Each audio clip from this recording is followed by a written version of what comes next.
What up, guys? Just came out with gym therapy. A little 25 minutes of cardio. I probably just go like for 1 hour. And then, just got back from California this morning. Well, this afternoon. So, I'm very, very exhausted. Like, left yesterday at 5 in the morning to California. Just got back here at 3 p.m. Did some other errands. Slept for an hour. Overall, 6 hours. I'm very, very tired, but I just go live with you guys for about an hour and that's it. And I remember to go live for the universe for you guys, especially Queens. Y'all don't want, I know a lot of you want love, but you gotta figure out what love is. That's why I ask everybody, do you know what love is? Do you comprehend what love is? If you knew what it was, I promise you 1,000, you would not stay in this toxic love, broken, coded relationship for too long. I can guarantee you that. And I preach about doors. The door is right there. What? The door is right there. I'm gonna get that tattoo on me. What? I meant to make sure to hoodies. What? For everybody out there that we say we bitch about our toxic partners and bullshit, the door's right there. You can leave whenever you want to. That is your free one choice. Anybody can leave, but once again, nobody has to leave at all. What's the number 2A doing? And that's for everybody out there. You don't need a partner. You want a partner if they want you. I'm sorry. How are you doing? I'm blessed. How you doing, King? I'm doing good, thank you. Awesome. Happy to hear that. How was your weekend? It was really good. Wait a minute, is it the weekend? No. Well, it's the weekday, but I just asked in general because I better start going live this week so far again. So just ask in general. Yeah. It was good. It was good. How was yours? I was good, busy, co-parenting, and just got back from California doing some errands. So it was good on the overall. Thank you. That's good. What you call them, errands? I'm sorry. You say you went to California to do some errands? Yeah, I was doing some errands for my sister and my brother. They wanted to get some stuff, and I just basically went in and out. But I left yesterday at 5 in the morning. I just got back this afternoon at 3 p.m. Did some other errands for myself, and I just came back from the gym therapy. So you gotta take care of your body. So by this care you every which way, I'm a little fetus, a rapper. Just wrote my first song on my account. That's awesome. Well, yeah, makes it do that do that music therapy most definitely nowadays. I gotta do it to it. But I'm about to play like a bunch of clips. Oh, first and foremost, I have to get like shout out and praise to like for first and foremost, God, Jesus, Allah, Buddha, Muhammad, the universe, the spiritual ancestors, right? And then for religious talk, I highly recommend and to each own for sure. Once again, Johnny Chang, he's a beast when it comes to like Buddha therapy. Safi Tim, and then when it comes to like the healing journey, I'll tell you right now, because my situation, I'm like going to California, DoorDash, and I was trying to listen to other people's like podcast, and the other one's she goes by give me 2 seconds, let me see if it shows her the Positivity Experience podcast from Lori Wheeler. She's a beast, man. Like, and for everybody out there, if you want to start the healing journey, nobody has to. But I promise you, 1,000. You see the cell phone tattoo? This is 9 cell phones live podcast, right? Whatever feelings you're going through, I promise you, 1,000. You have all these resources if you want to feel your feelings. Nobody has to feel your feelings at all. That is your free will and choice. But I'm the being that calls you out. How can you say you want love, quote unquote, and you don't want to talk about your feelings? But the day that your partner asks you a question, I just asked you, what are you gonna do? Push them away, push the person that you love, quote unquote. Then respect. If you're not ready for relationships, you can verbalize it, say it. God can do for me. Say God. But you think God's scared of relationships? You think higher source? Then why are you scared of it? Every which way, and that's why I'm about to play a bunch of clips. And if it triggers you, talk to yourself. Why and how do I feel the way I feel? You don't hear, you see me, but you hear someone speaking, right? And that's the shit about this. Once again, I love listening to live podcasts for you guys. And the cool thing is, if you want to scope it out on my YouTube and Spotify, Coach Rito, hey, what's up, how you doing, Queen? What you want to call it? My situation, I love hearing this, podcast for everybody out there. Anyone who's in the box, you make comments, and I'm responding to you. I'm hearing it. that's the cool about technology, man. There's so many resources, and you won't ever feel alone. I promise you that. And shout out to I met him on Bigo. He's an IG more. Goes by I'm so bad with names. Nazir, he's a beast. I believe he's 20 years old. Like, he lives in California. That deers to visit him this fall, this winter type of situation. 20 years old, man. My tattoo. What's X is tattooed the tree of life on the side. It says 20. And he's the first 20-year-old cat that I spoke to that, once again, that we have some deep conversations. I'm like, dude, King, 20 fucking years old, man. I guess we met in Big 2.5 years ago, so he was 17.5 then. I was like, you're doing good. You're doing, yo. That's why I tell him, yo, King, every time I speak to you, I love you. You intrigue the fuck out of me. You speak hella fucking good. I go, remember, just to forewarn you, and for everybody out there, you've been the most religious spiritual of the universe. Just to forewarn you, what I preach about, it's the person by your side. What? It's the person by your side. I tell King, remember this, it's the person by your side. You don't need your partner. You want your partner. Let's say everything's lovey-dovey in the beginning, because everything starts with love. Everything, every friendship, every partnership, every social media friend, everything starts with love. And when shit starts falling off, the sparks are ending. It's not a problem, and now it's a toxic level. What was the red flags that was happening? What was the boundaries that were passing, and so on and so on. So I tell him, remember, when it gets to that point, are you ready to have the adult conversation, the uncomfortable conversation at 20 years old, at whatever, 22 years old? Hey, baby, I love you, but respect you like everything was good in the beginning, right? That's from the Bible, right? So why are you becoming toxic? Why are you becoming insecure? Like, I'm not passing boundaries with nobody. It's platonic every which way. Do you stop jealous and insecurities with your exes? My neck tattoo? If that's the case being there, I love you, but here's the kicker. I'm selfish in a positive manner. I love myself more. See that door right there? I can leave, you can leave. That's what I love when you say that. I'm like, it's for everybody out there. It is scary. But I tell people, you have no kids, fuck, especially the queens, go to that door, don't look back. You have no kids, be like Forrest Gump and run, or stay there. On my tattoos, I pray, but I will manifest. Say, God, Jesus, Allah, Buddha, Muhammad, the universe, the spiritual, your ancestors, magically one day, they will change them. So when they wake up 20 years from now, they love me like I love them. 20 years too fucking long. My first baby mom, nothing against her. Still on a journey to this day, because she's my tattoo, nothing against her. Debbie mother. Anyone could be a mother, father. At the title, but can you be a parent, do parenting? If shit falls off, co-parenting. It's just still better, baby mom, father, drama bullshit, parallel parenting, or fuck everybody. And now you choose to, which is your free one choice, to become a Debbie mother, Debbie father, but I'm the one who calls everybody out. If you're a Debbie mother, Debbie father, right, which is your free one choice, don't ever mention higher source. Don't ever say you're a good person. You can give up on your exes. Don't give up on those little kids. That's everyone's inner child. That little kid has once again, in the struggle every which way, and you can potentially shit out. You see, mom and dad, we don't really get along for the most part. Your mom can talk shit about me, say I don't care, but I'm gonna teach you so you don't become us. Because if you think this love's gonna work out, it's just a term. But if you don't know what love is, it's gonna fall to toxic love, and that's the only thing that hurts. Love doesn't hurt at all. It's highly impossible. Well, look at your mother. I'm your father. That's your mother, and this is look at how about my head type of situation. She's talking shit about me right to you, right? That's called toxic love. That's not love at all. Because what? She's in the feeling. Oh, sorry, but if you want to jump on, go from it definitely. And I say respectfully, every which way, and because.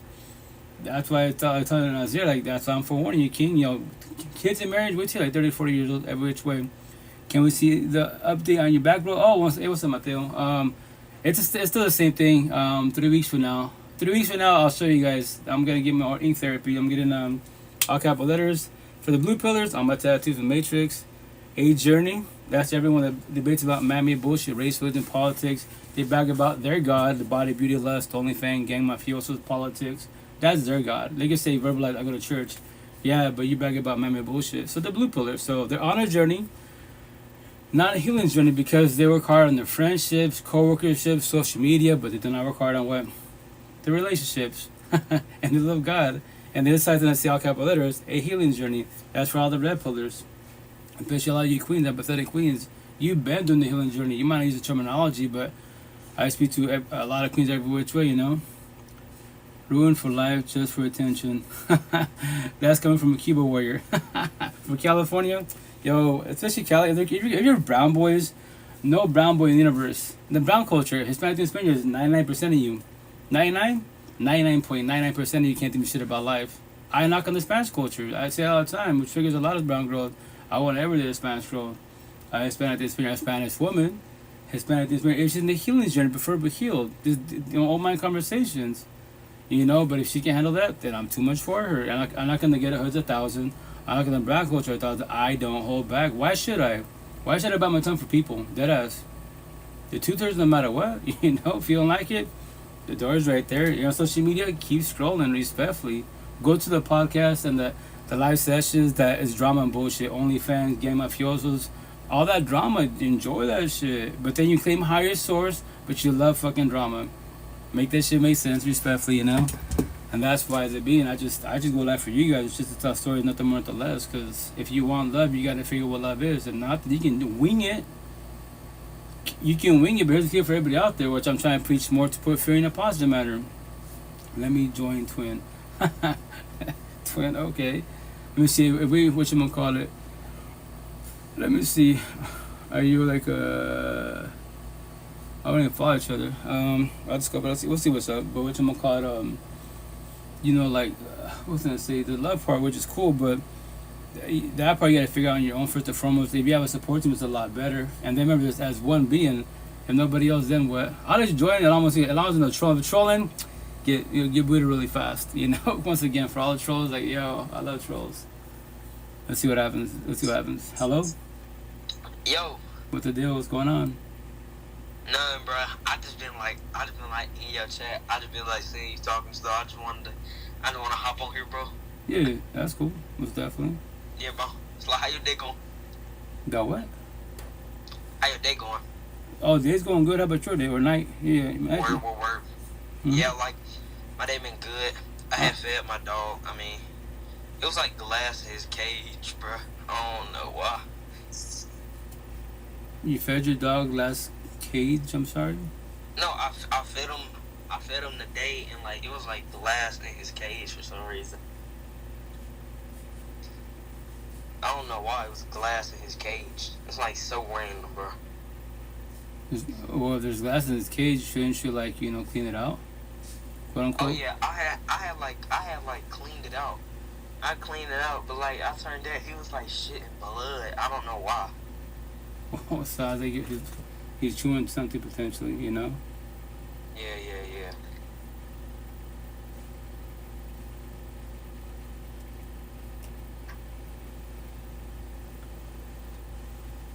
Sorry, guys.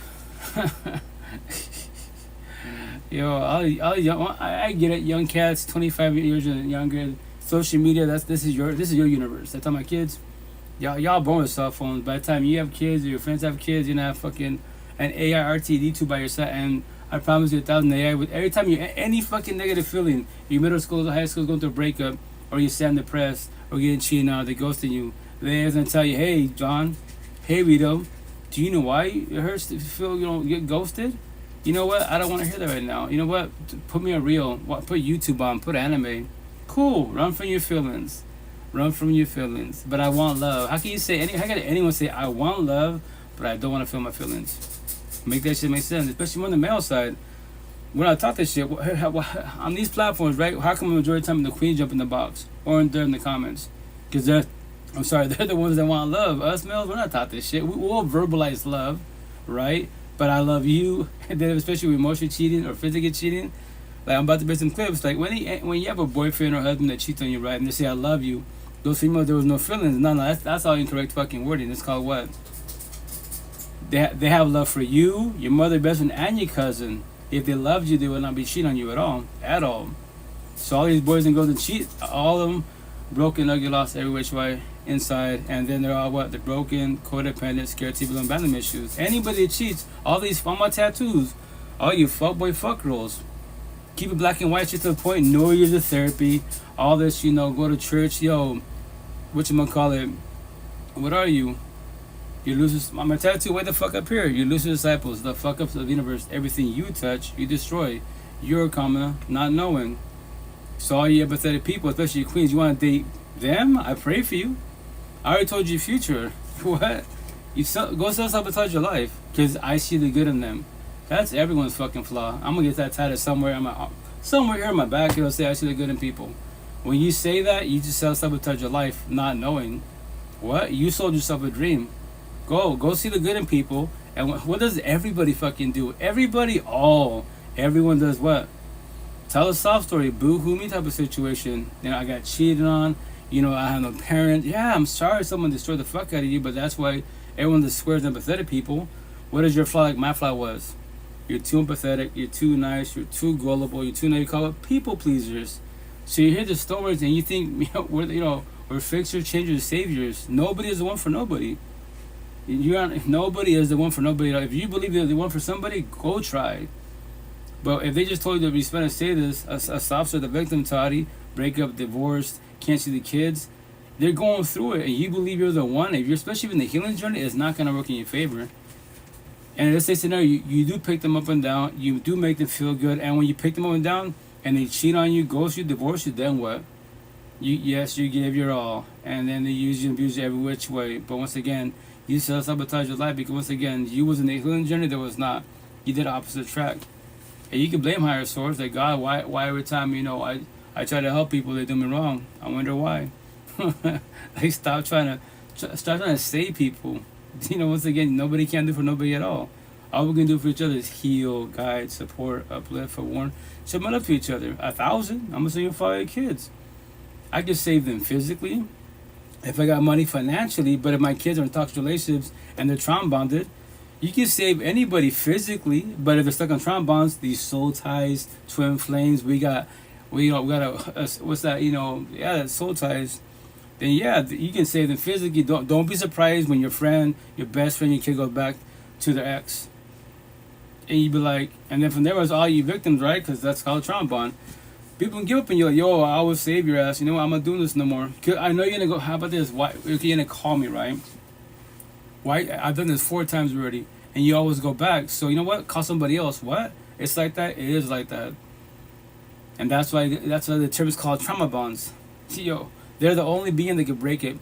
They are A and the partner's B. Only that nobody else can break a soul tie, a trauma bond for nobody at all. You can do all the therapy counseling, all you want. Party, kick it, drugs. Do what you got to do to numb the fuck up. But you're the only one who can break it. First hard part, forgive. Communication, A. You can't forget it. You live there or you live in it as you speak, right? The second hard part, let go. Do closure for yourself. Don't wait for closure from your ex-wives. To do what? Do comprehension. Now you comprehend why it failed. And I preach about doors. The door is right there. What? The door is right there. You ready to leave? No? If not today, maybe tomorrow. That's where I preach, day by day baby steps. This healing journey is not raising a marathon. And when you do fall back, the intent is to stay, be alone. I highly recommend real support team, have these real conversations. If you don't, I'm always your pocket 24/7, 365. I'll break this shit down really simple as possible. You don't have to comprehend anything I'm telling you. And just to let you know, especially queens, higher source can't do for nobody. I'm going to tell it right here. I'm looking at my spot. See this like bald right here? So to trigger people, I was going to say I haven't thought of all the words yet. Is it scenario really God wants you to change, right? Each first letter is capital. And this way it'll be all capital letters. But will you change? Allah wants you to leave this side. But will you leave? Your ancestors want you to stop being zombies, addict and addiction. But will you stop being zombies, addict and addiction? What? Yeah. So I just told you. When you tell me God, that means God has no power. He's not powerful, he is. I just told you, he wants you to change, but will you change? Back of my neck, 3 weeks from now, to say, every day above ground, we all free one choice. What are you choosing? What are you doing? To be empathetic, the nice guy natural, to be narcissistic, the bad boy back girl, fuck boy fuck girl, a premeditated choice. Where you're not changing, you're choosing. That'll be tied back of my neck. And then on my very back, where I'm doing my cross tattoos, and I say, God, Jesus, Allah, Buddha, Muhammad, the universe, the spiritual, your ancestors, and I might put nobody, but I'll keep it simple. Higher source can't fit or save you at all. What? Can't. There's enough. Read the sequence. There's that. There's this behind my neck. There's the answer sequence. What? It's your free one choice. Every day above ground, everyone has the exact same 2 gifts. Whatever you believe you are as a being, whatever you believe you are, Anunnaki, star seeds, an angel, whatever. But you have free one choice. Everyone has the exact same 2 gifts. After that, whatever extra gift you have, like tarot card readers, you have visions, Wiccans, whatever other gift you have, I'm happy for you, but I go back to square one. Too simple. Free one choice, especially when you have toxic relationships. We bitch about our partners, right? For how much more longer? You can leave whenever you want to. They can leave whenever they want to. That is their free one choice, but that's a part of rejection. I'm preaching that shit to the fullest. What? I just have a partner. Everything's lovey type of situation, and we both go to work, right? And then I come back home, she doesn't come back home. I call her, nothing. Block. Text her, nothing. Block. Social media, block. And she could take her stuff or leave her stuff. She could have told me, hey, what's up, Ben? How you been? whatchamacallit, has family, has kids, has everything, whatchamacallit, has your health. I mean, you know, or say she's going to work, right? So we both in our cars and we leave the same routine. But she, you know, she didn't go. She acted like she was going to work. She saw me leaving. That she's taking her shit, and she doesn't talk to me. That's her free one choice. Or God forbid, you both go to sleep, and if from there, why you wake up, they don't wake up. That's part of the worst rejection. Because now higher source takes your partner. Now you finally have love to the fullest. Now they're not physically here no more. So what happens to you? What are you choosing? What are you doing? Be mad at higher source? You can initially. You can cuss out God all you want. Like, yo, God, like, yo, I find doing good in life. I have badass partner. You give me love. So why do you take them from me? Why did you take them from me? What do I? Yeah, but now what do you do? Does life stop? Do you allow life to stop? Once again, if you've been generous, okay? I'll be nice, man. You know, if you're especially in the healing journey, more awakening woke journey, you know, sure, a couple weeks, a month, but weeks, a month, you have a lot of healing to do. And remember this, you know, when you're emotionally hurt every which way, emotionally vulnerable wise, people will try to pick you up when you're down, but you're not ready for it. But it's the physical touch, you lock eyes, the text, nowadays emojis and bullshit, cool. But once again, if they're going through it and you're not going through it, yo, patience is a virtue. Make sure you're ready every which way. If not, sell yourself a dream. And then when they get up and leave, you do make them feel good, and now they go somewhere else. Or they go back to the exes. It's just but back to square one. The rejection. Anybody can reject you in this lifetime. Everybody will reject you. You will get rejected every which way in jobs, cars. But the worst rejection is a potential partner. You know, and you get started lovey-dovey everything. But once again, you both do the work. They don't have to go back. You ready for that? You know, with this lifestyle, my situation, I don't need a partner. I want a partner if she wants to match energy, not take energy. Communication, B, comprehension on both sides. It's a two-sided relationship. It's not one-sided. I won't ever do a one-sided relationship. It can go and turn to one-sided, and I would talk to her as an adult. But here's the best part: I don't have to. Remember this: nobody has talked to nobody at all. Just to forewarn you, it'd be nice to have these adult conversations. Yeah, the uncomfortable conversation, babe, check it out, see what's going on, hey, my feelings. But they don't have to. To forewarn everybody, nobody has to. Hey, what's up, Blondie? How you doing? Welcome to live. And I say respectfully to forewarn you. You know, just that's how I'm doing to forewarn you. I pay for it every which way. You know, nothing more than less. But I'm about to play a couple clips. How time flies. Boundaries and walls. What's the difference between healthy boundaries and walls? There's always a saying that boundaries are what allow people in and walls are what keep people out. And essentially, walls come from a place of woundedness. They come from traumatic experiences. These are the parts of yourself that you actually aren't even conscious of. Most people don't see their walls. They don't even know that they are there. They don't even know that they're asking for love, but they have a very tough time receiving it. And so we'll ask for the thing that we want, but at the same time, we'll push people away so you don't have the ability to actually receive it or feel it. A boundary is when you start to assess how often do you say yes when you really want to say no. How often do you give of yourself? Do you deplete of yourself? How far are you willing to go? How often do you dishonor yourself? Do you betray yourself? That's when you know that it's time to set boundaries. And typically what people will do is they'll set a boundary as an unconscious threat to the other person. This is my boundary.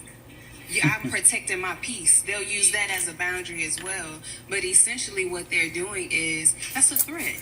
It's basically saying, if you don't do what I want you to do the way that I want you to do it, I'm going to set this boundary and you won't have access to me. But the real definition of a boundary is you knowing how you need to show up, how you need to assert your power, how you need to embody your energy, and how people can now come into your life.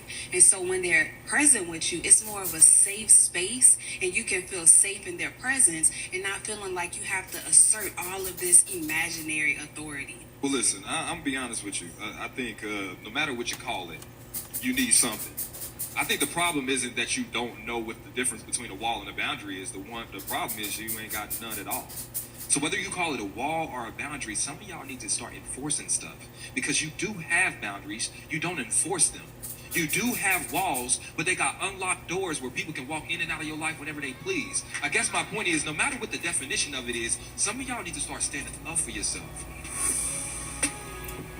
That podcast I recommend it, especially from the ghetto hoods. And I say respectfully, it's a badass podcast, but like brown people and black people. Yo, you're from the ghetto hoods. Every clip they play, it hits hard because you've been through it, especially you Queens. You give us 1,000 chances, and we go to church. Pray to God, etc. But I'm a fuckboy, really, you know.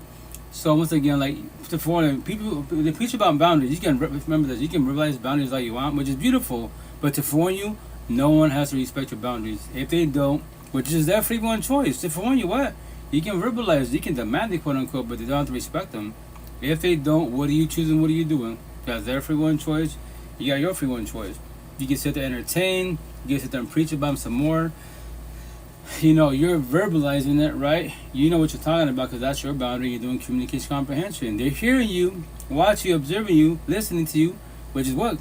Communication. They're not comprehending you because they comprehended you. Why is they would not be bickering about the boundary, or they wouldn't be surpassing it, right? And the other one, as far as walls, once again, everybody has their terminology, right? So like when you build walls, this is like this. This is 5 years ago. In fact, maybe one of these days, maybe who knows, maybe tomorrow. I'll try to find the clip. But once again, you don't have to be religious. Remember this: anyone that does positive talk, no matter what they is, be religious, atheist, spiritual, whatever. But it's life talk. It's called relationship talk. Talks relationship talk. That's the shit that hits hard, right? So he's like, and which is very factual. That's what we do. We thought when you build walls, what's a wall? It's a wall. You can't see shit. You can build your walls, fucking 10 feet. It doesn't give a billion. It doesn't matter. It's a wall. Nobody cannot see behind a wall. If you don't, if you're Superman, Superwoman, you have that gift, quote unquote, then you can, but nobody else can, right? We keep it simple, but nobody can. So instead of building walls, consider if you build walls and you want a support team, they push you. You push them away because you don't trust them. There's a potential partner that sees a lot of good in you. They know you offer a lot of love, and you're so traumatized. But guess what? They're very patient. They're very open-minded. They're for them, why they're willing to respect and say to like lower their boundary. I mean, not the boundary, but their standards. And talk to you. Check out. I'm way up here chilling. I've been doing my healing journey. You are respect me down here, but I dig it to the fullest. I know you have a lot of love. I know that you don't see what I see. Your energy is beautiful as fuck, man. I know you don't feel like that because you've been traumatized. But I'm here for you which way. But even then, your walls are up. So once again, trust and love is broken. You push everybody away. That's the downfall of walls. You push everybody away, no matter who it is. Religious, it does not matter. You push everybody away. Because you believe that everyone's going to break trust and loyalty. He said, if you build fences, what are fences? You have cracks. Now you sit there and observe people, and that's what I say. It's very factual. Actions belong the words every which way. That's the situation. If I'm talking to you, right? Am I acting nice? Being narcissistic? Am I being nice? Being empathetic? If that's Japanese to you, Queens, I can destroy the fuck out of you. If you allow me to, and I can tell you, like, do you know what trombones are? What's that? Okay, here's the best part, Queen. I don't gotta elaborate. If you go on Google, on YouTube, TikTok type of situation, but I'll tell you a little story. So every time you talk to relations, right, and you give me chances, 1 chance, 2 chances, 4 chances, I cheat on you 4 or 5 times, and you always take me back, or I leave me and chase me. Those are called trombones. Soul ties, twin flame, a soul contract, quote unquote. Keep it simple. That's called the trauma bond. If you allow me to trauma bond you by a tattoo, I can show my tattoo. It says slave master. It says fuck your feelings, and I become your slave. I mean, you become a slave because you ain't gonna go nowhere. You ain't gonna 1,000 chances. But what the 1,000 chances? What's the ETA time? 1 day, a year, 20 years from now? You gotta allow me to be by yourself for 20 years of your life, our life, and I'm telling you, I'm gonna destroy you. Why would you allow them to do that? And I'm telling you, I'm talking to you. I'm forewarning you. I won't do that, but I could do that to you. All these boys behind me, they'll do it with no remorse, not give no fucks. And then you met them at church, and the religious spirit. It does not matter about terminology-wise at all. Actions speak out in the words, because higher sources of love, higher sources not mistreat you at all. I promise you 1,000. Not want to emotionally cheat. None of this bullshit. What he's doing, he won't do shit at all. And he can say, God, God, that's the shit with people. I don't, especially when you're empathetic, like I used to be. I don't want to be mean, hurt their feelings. The truth hurt no matter what. Just call them the fuck out. Okay, I met you in church, and you say you love God. So if God will not cheat on me, why do you cheat on me? If God, if Jesus will not mistreat me, why do you mistreat me? Make that make sense. It can trigger the fuck out of them. But here's the best part. They don't respond to you, and the door's right there. What? The door's there for everybody. Anybody can leave whenever they want to, which is your free one choice. Their free one choice. A zillion people in all the fucking universes. Why would I just about one queen? Why? There's gotta be other queens in the healing journey that are more waking woke than she is. That's not really the competition, but excuse me as a being, I don't deal with toxicity. I won't deal with toxicity. Why? And that's the shit in life. Don't don't build these walls. Have fences. Observe people for who they really are. Your eyes is a door to your soul every which way. That's why people get nervous, like when you lock eyes with them. Especially mentally with the males, they'll look at me and they just they keep looking away, or they'll talk to me. But once again, like I used to talk around the head. I won't look you directly in the eye because guess what? It's awkward. Or these boys and girls too narcissistic. I see that once again, their eyes is a door to the soul. Like, oh, there's fucking circles. Too narcissistic. Cosmetically, they're beautiful, money, power, and fame, but inside they're broken, ugly lies. They're fuck boys, fuck girls. I already know that. And you can tell that to the customers. They'll be like, you can tell by conversation. Yeah, it's energy. It's real fucking easy. But once again, you don't see what I see. But if you want to, I can show you how I do it. It's real easy to do. But once again, right here in farm markets, you don't really see bad people. I look like a bad person. Every cosmetically, 10 kilos prison tattoos, right? But then we start talking and vibing. From there, I I love your energy. Your tattoos positivity. Yeah, it's the healing journey. It's all about the healing journey, Nothing more, nothing less. And that's what I have all these tattoos for. That's why I'm getting more 3s from now. So, hey, what's up, man? How you doing? But anyways, don't build walls. You push people away. But that's your free one choice. Use fences. Once again, steady my eyes, my facial expression, my tone of voice, my energy, silence, I'm in. Okay, you good. And what you gonna call it? How I treat others, how I treat myself. Why that? If I'm mistreating people, let's say you see me in the streets, right? And I mistreat the person at Starbucks, and you see me later on, I don't know, at a KFC, I'm mistreating the employees there. I miss the homeless people. But then you see me with like energy there, like goes the little sparks going, and then from there, wise, you like me. You got those, all the fucking red flags in the world, every which way. And you still want to shoot your shot. Okay, I'm afraid for you. I'll go my day of my life. You have to crucify yourself not knowing, How you doing, Trevor? How's it going? And I said it respectfully, And this one right here, this clip is like the part with forgiveness, right? When it comes to my neck tattoo, your ex-exes. No, remember this. Nobody has to forgive nobody at all. That is your free one choice. Some therapists, counselors, TikToks, these life coaches, quote unquote, they be like, you have to. First and foremost, watch your wording. The word have is very forceful, triggering. And then from there, wise, you're going to cause a verbal altercation. If it escalates to more, potentially a physical altercation because you said you have to forgive them. But they fucked you over, but you have to forgive them. No, you use the word want. You should want to forgive them. What? That's your free one choice. Whenever you want to, and this is for yourself. I'm sorry they did you wrong. I'm sorry they fucking destroyed you. And it is very unjust. But here's the kicker. The reason why they did what they did, because there wasn't a journey. Don't matter if they say God, Allah, Buddha, does not matter. Because higher source would not have done anything to that shit to you. Higher source hurt you with the truth, every which way, but not physical. No. They won't sell you dreams. He sold you a dream. He's not godly. He can verbal. I'm God. I'm a man of God. Sure, God is good, but God is good all day, right? God is good, but are you good? Above my shoulders. You call empath and narcissist. Good people and bad people. What? You can say God all you want, but you live in the life of higher source. Best as possible. No one's perfect. We do have our flaws, most definitely. But that's why it's day by day baby steps. We're like to say, we're born with sin. But you get ready to the best as possible, But anyways, this part, you don't have to do this. This is your free one choice, And this is to your ex. The ex has destroyed the fuck out of you. Once again. I don't forgive you. And maybe I'm not supposed to say. Maybe I'm supposed to tie it all up with grace and healing. And I wish you well. But I don't. I don't wish you well. Not because I'm bitter, but because you knew exactly what you were doing. You knew it would break me, and you did it anyway. They say forgiveness is for me, not for you, but I already found peace without handing you the gift of my grace. I moved on without letting you off the hook, because some people don't deserve closure, or softness, or a second chance at being seen as gentle when they were anything but. You wrecked me and walked away like it was normal, but I'm done carrying the wound and the guilt for not forgiving it. So no, I don't forgive you. I outgrew you. I outlived the version of me that waited for an apology you were never big enough to give. I found peace in knowing you were a lesson, and I survived.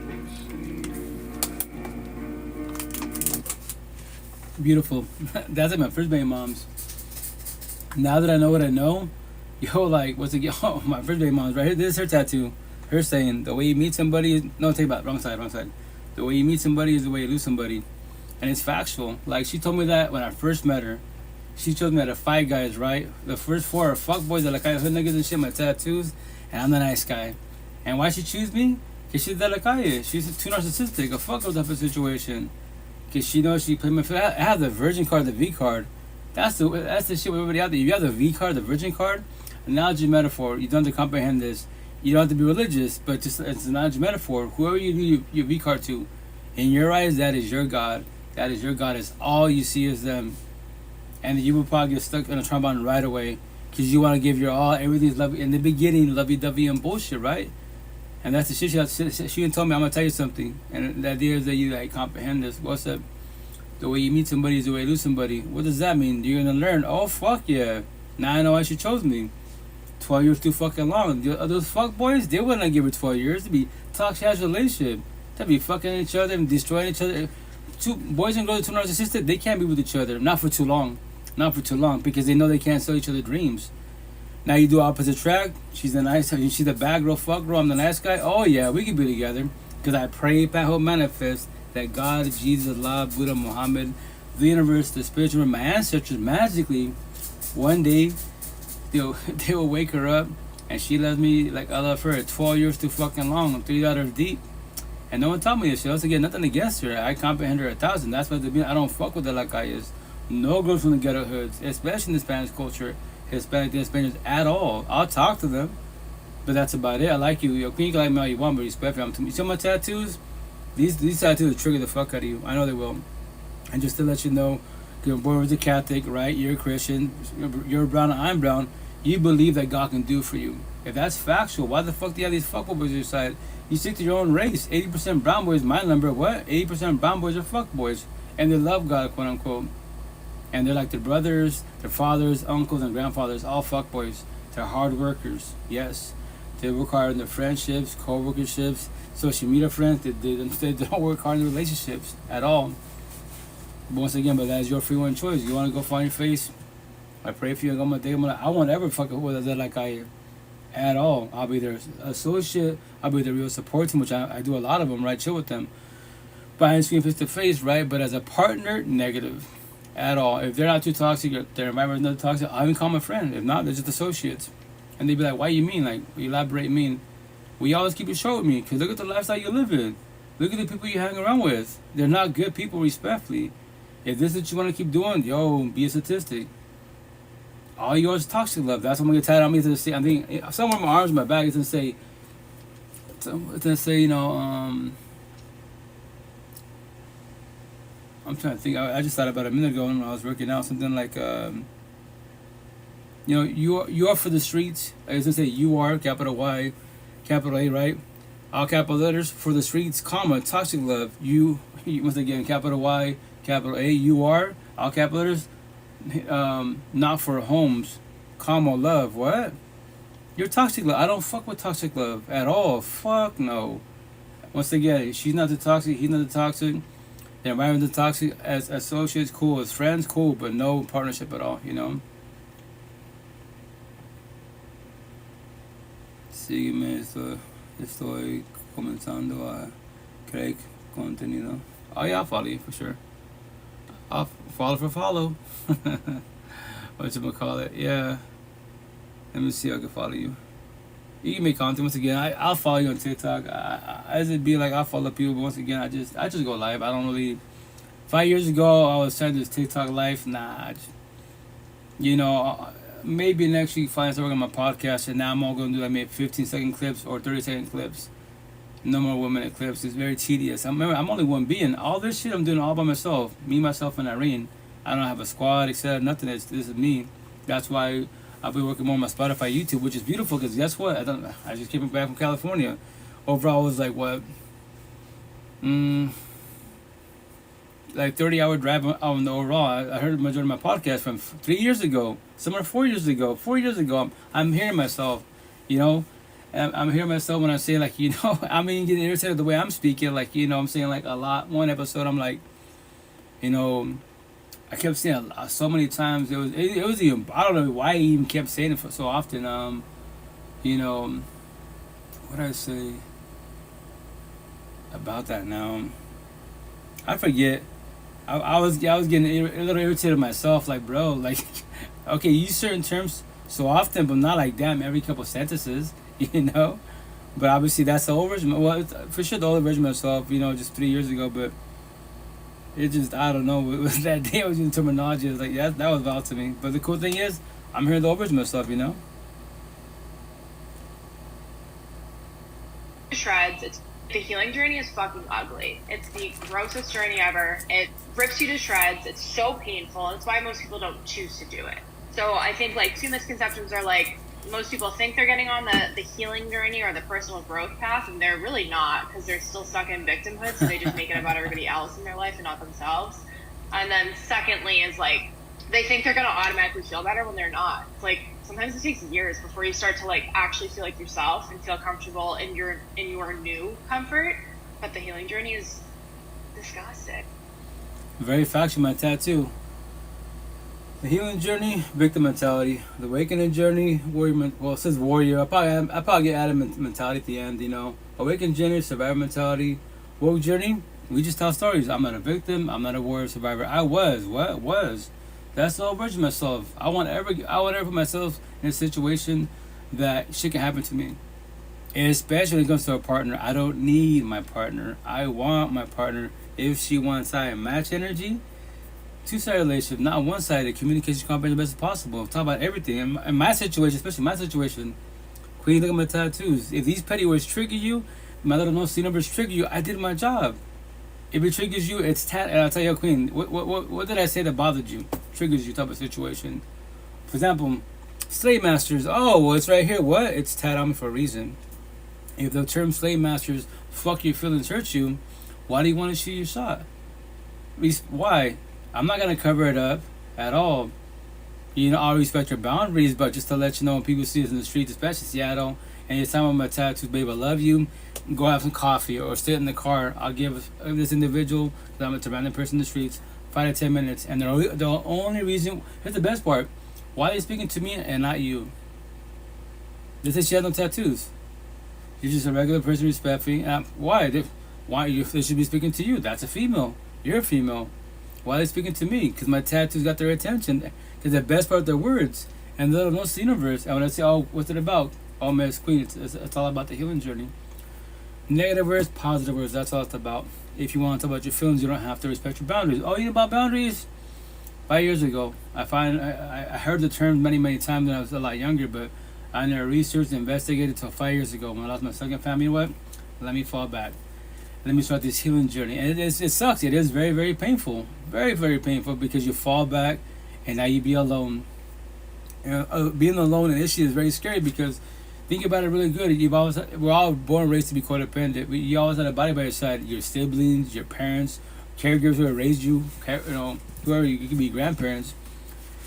And you go middle school, high school, there it is. People around you, right? You get in relationships, people around you. You graduate, roommates, you by yourself, partner, but typically it's not by yourself for the most part. You have roommates, right? Or you rent a room in a household. Yeah, especially in the economy nowadays, right? So you've always had a body by your side. That you actually have your own place and you drive to your own home all alone. It's scary. During the fucking day, you can distract yourself, family and friends, hiking therapy. Seattle, always shit to do. Big cities, always things to do. But then you gotta go home eventually, because you gotta go to work, right? Your little routine. And then everybody else has a body by their side. It don't matter if it's a friendship, toxic relationship, or health relationship, they have bodies by their side. Someone to go home to. You have nobody. Now you're all alone.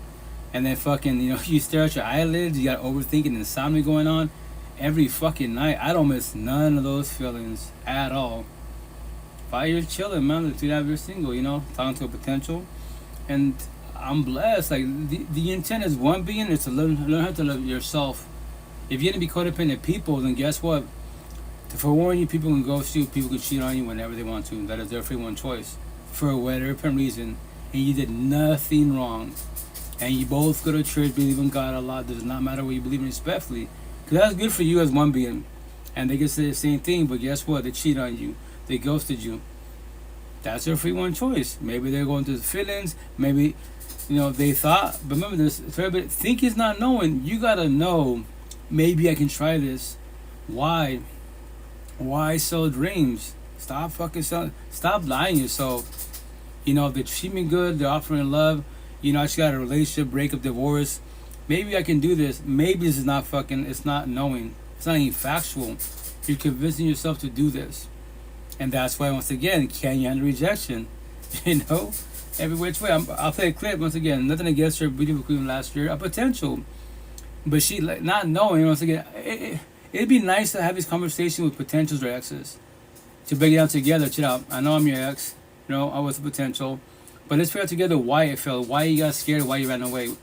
As I told her, hey, I don't care, you can ghost, divorce, it doesn't hurt my feelings at all. I don't need you. Day one, I want you in my life, you know? And that part was a trigger for her, because she's like, and she told me, once again, when she squashed it, when she saw my tattoo, she said, I already used to your face. Why'd you put alone?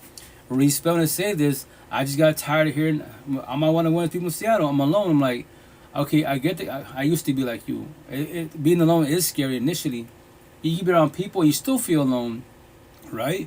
Because of codependency. But you don't need people. You want people. I go, why do you think I'm so happy in life?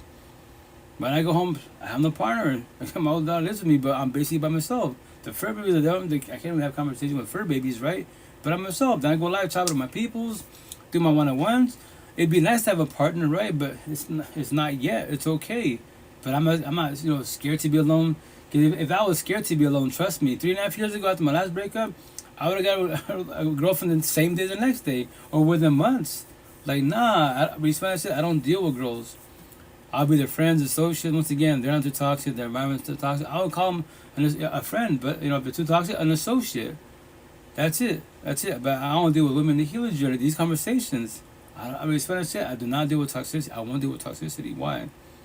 I'll deal with toxicity as an associate. Yes. As a friend, sure.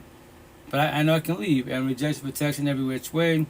I keep it 1,000 round real. I'm not gonna sit here and talk to you for days, hours. No. I go, chill out, baby. I love you. You're good people. But once again, they're using you. What? And the triggering comments, especially on TikTok, you allow it to happen. And what I say, karma, not knowing. What do you mean I allowed it? Do you want to break it down together why you allowed it? Because you know where red flags are, what boundaries are? No, then that's why you allowed it not knowing. That's why they sold your dream. In reality, to break it down correctly, not knowing, you sold yourself a dream. You self-sabotage your life. What? You fell on your face. Not knowing, because you don't know this conversation yet. I was you. All the shit I'm saying, it could be triggering, right? My real supporters told me that shit 5 years ago. All 10 of them. What? They just break it down together. You don't know this shit. And we did it correctly. I was like, oh shit. There it is. That's why, once again, we relationships fell right. Like, they asked me, like, before you met her, right, what were you doing in life? What? Why does that matter? It matters every which way. Because let's say you was in a healing journey. You don't have to realize healing journey. But let's say you're trying to change your ways, you're working on yourself, you're falling back, being alone. That's called a healing journey. Or let's say they're just body hopping, partying, kicking, being wild. Or relationship after relationship after relationship. That's called a journey. I mean, a journey. You're on the healing journey. That's why it failed. Opposite track. Let's say you just got a relationship. So did they. Both you took time. How long was the breakup? A month on both sides. Both you took the time to heal. Hurt people because you're both hurt. Hurt people. You hurt each other. Heal people. I'm talking to you. We heal people. We got to forewarn. That's what we do. What? That's all we do. You know.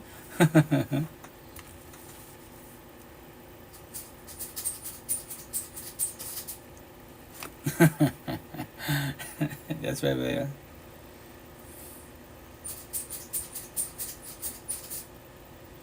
Seems like this guy, I got the privilege to come inside. I'll be right back.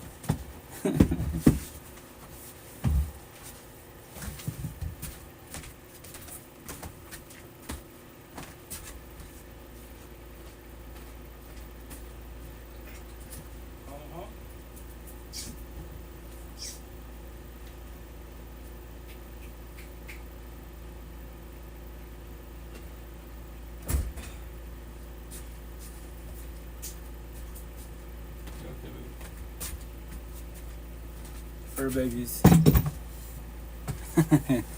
Love that.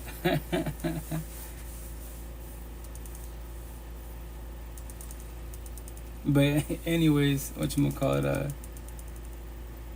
yeah, the hood journey once again, I make it sound so easy, right? Because I worked on myself 5 years ago. Trust me, 5 years ago, if you would have met me 5 years ago, here's the best part, go on my YouTube channel. Go 5 years back. My first live sessions on Facebook and then IG. My ex is a narcissist. My tattoo, she's a narcissist. Because she moved on right away type of situation. All this, everybody has narcissist traits, right? And then every time I talk about us as a couple, why it's failing, or when I see her trying to do co-parenting, I want to choke up. I won't cry, but I would speak to my teeth. Hey, you know what's going on? I'll be okay. People be commenting, you can cry. I know I'll be like a bitch after. I'm trying to figure this out. That's why I'm doing the healing, this healing journey, quote unquote. And I'll figure this out. And when I do, I'm with a shell. I will pay it forward. And that's what I've been doing for 5 years of my life. This is my 6th season starting it. I just tell stories because I know 1,000 queens. I'm not saying all women, all men. No, a lot of you queens for the most part empathetic. You do offer love to the fullest. Us born narcissistic, we offer toxic love because we're raised to be narcissistic. And I know not all of us, a lot of us are. That's why you're the housewife, right? We're bumping heads. I got the work wife, club wife, fucking social media wives, IG. I got wives everywhere. Because of what I do. I'll fucking play the role of until soft story. Buku, me, the victim mentality. My partner, she don't talk to me. There's no TLC. I want to hold her, but she won't let me hold her. And guess what? If you start catching feelings, A and B. My girlfriend, instead of my girlfriend and I. A and B, monogamy. But nope, now it goes to the J and August entanglements. Now you start catching feelings, and that's why I call it the if lines. When they start dropping if lines, this potential, once again, it could be coworker, anyone with social media, they'll be like, if you was with me, Rito, I will give you love. If you was with me, I'll give you TLC. If you was with me, you can hold me all you want. What?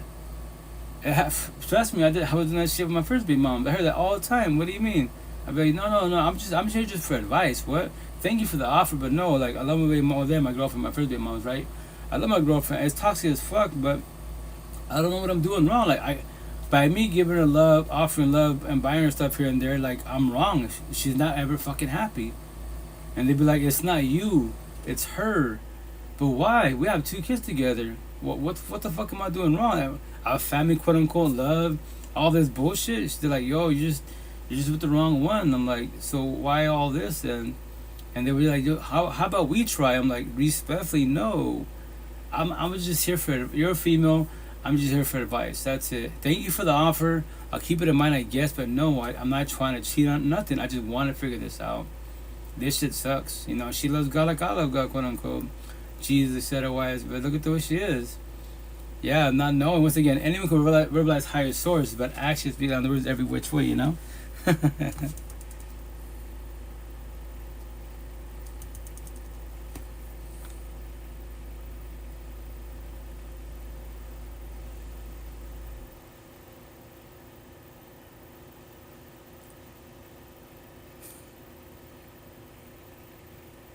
Facts.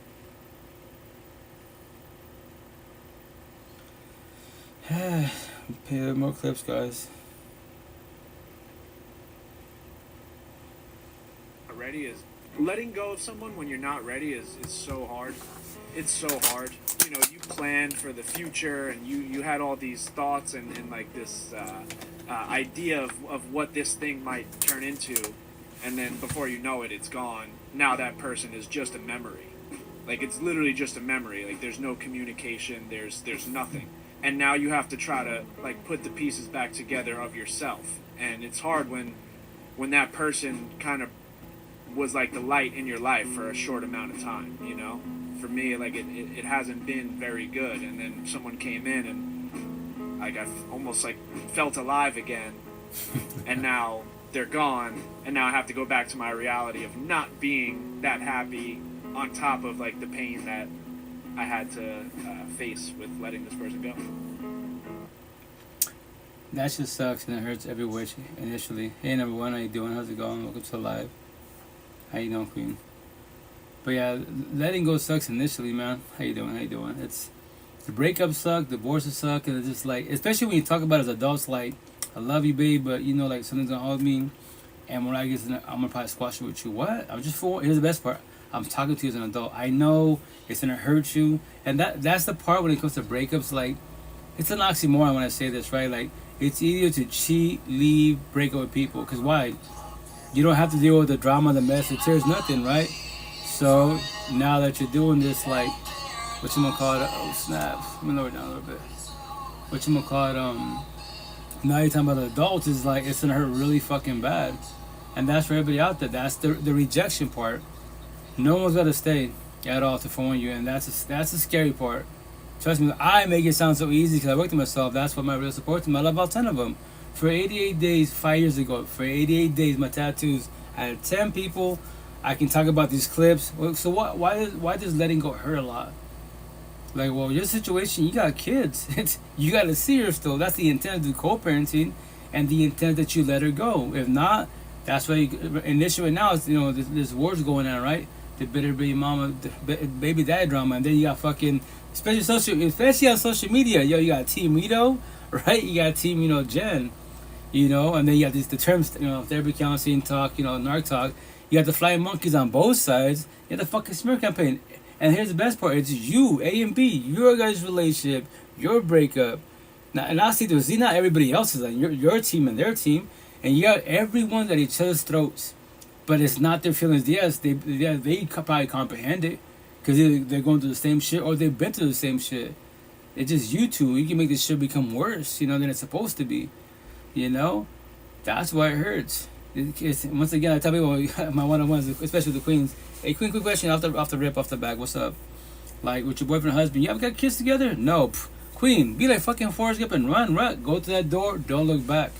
Fucking move to Pluto if you have to. You have no kids. You blessed. Run. Don't look back. But I'm forewarning you. Hey, what's up? How you doing? I'm forewarning you. If you're trauma bonded, you're gonna go back. You can run to fucking Mars. All you gotta do is call you, text you, babe, I miss you. You're gonna go back. What? Fuck that. I'm not gonna do that. Queen, I was you. I said the same shit. I bet ya. I said the same shit, and I went back. I go, here's the best one. I'm here for you. If you go back, I'm not gonna knock on you. I'm gonna be, what happened? I told you I was right. No, I was you. You're the only one who can beat the trauma bond. What?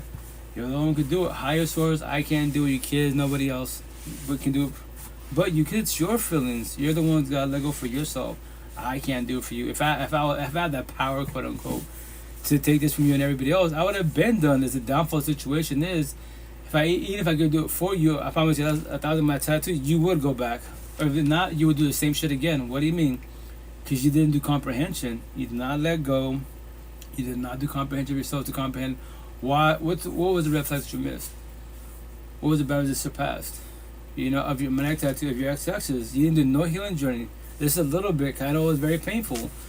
So now you're gonna do this again. I'm not gonna be surprised you're gonna another toxic love, broken, codependent relationship. Once again, you either go back to them or anywhere. It's gonna be similar to your ex, and it sucks. That's why initially the letting go process, it hurts because there's one person. And I thought in your face, I did my one-on-ones, queen. Oh, a zillion fucking kings. Why are you stressing about one? That's not even a fucking. That's a fucking boy. I used to be like him.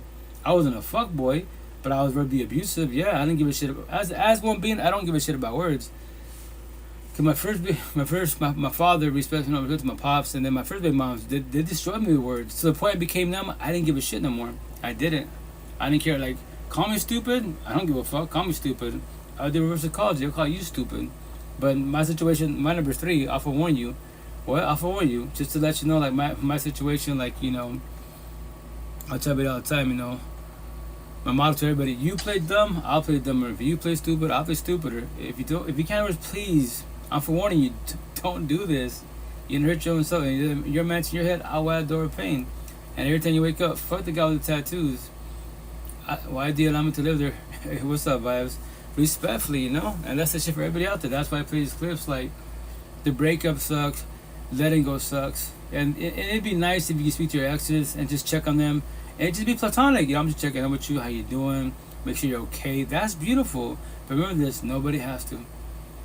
Nobody has to. You just pray for them. You pray for the universe. Have compassion for the universe. And you go on your thing. You go on your life, and that's it.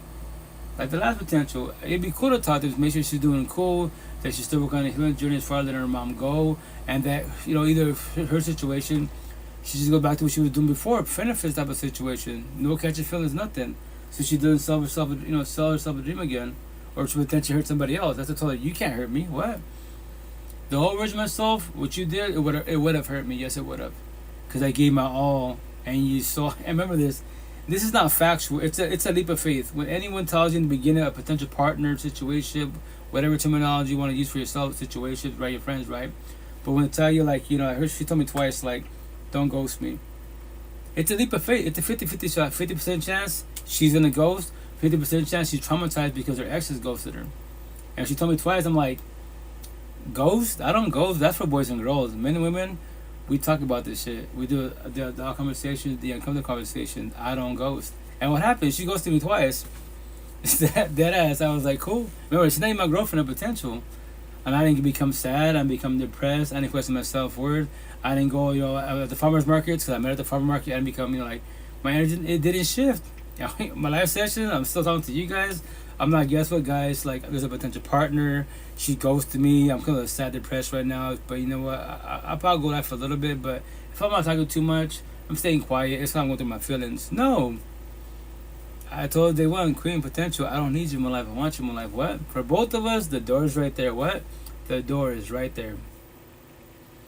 And that's the thing on her side. That's the part she told me when she squats it. She's like, just to let you know, any female you talk to, sabotage your relationships. I'm like, I don't need my partner. I don't need you. I want you. Needing people is codependency. And on top of that, when the breakup happens, can you handle rejection? People that need people, you cannot handle rejection. To forewarn you, it's gonna hurt really bad because you're loud and not knowing. Because you're overloved and you overthought and you overgave. Yes, nothing's wrong with that if you can control and protect your energy. For everybody out there, can you control and protect your energy? Especially you queens.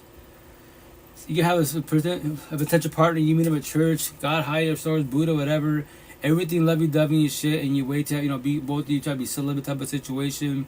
Wait whatever, 90 days, half a year till you have TLC sex intercourse, and you lay down with him, and he ghosts you. Now do you feel nasty, wrong? They sold me a dream?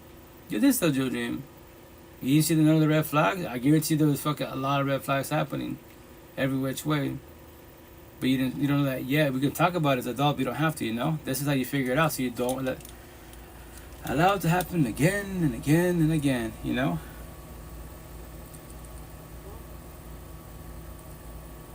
Sex on the. Oh shit! Sorry, that was a little loud. This one right here. Remember this. You don't see what I see, right? But I'm gonna play a clip. This queen, she's young. She's gotta be early 20s, right? And to each their own, most definitely. Because remember the thing with podcasts, right? When you see people in the streets, like, cool, you potentially might go viral in a positive manner or a negative manner. What do you mean negative? Like you say, oh, like this cat, the desirable truth. He just walks around.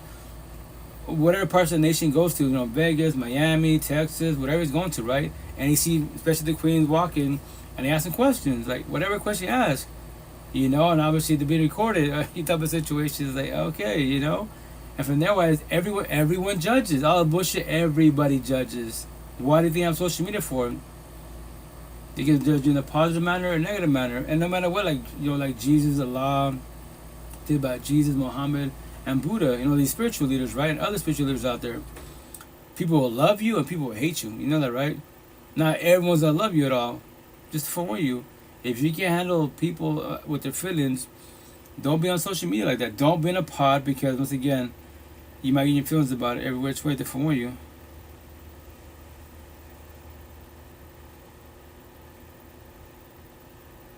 Oh, gracias, Bella. Gracias, Bella. Thank you. But yeah, let me play this clip, right? And remember this. Listen what she's saying. And remember this. At the end, I won't ruin it yet. And I'll tell you, because I'm going to be like, what I say that, I tell my kiddos, like, oh yeah, don't be a buzzkill. Like, you seen it? Don't say nothing, please. I know you want to. I know you get excited.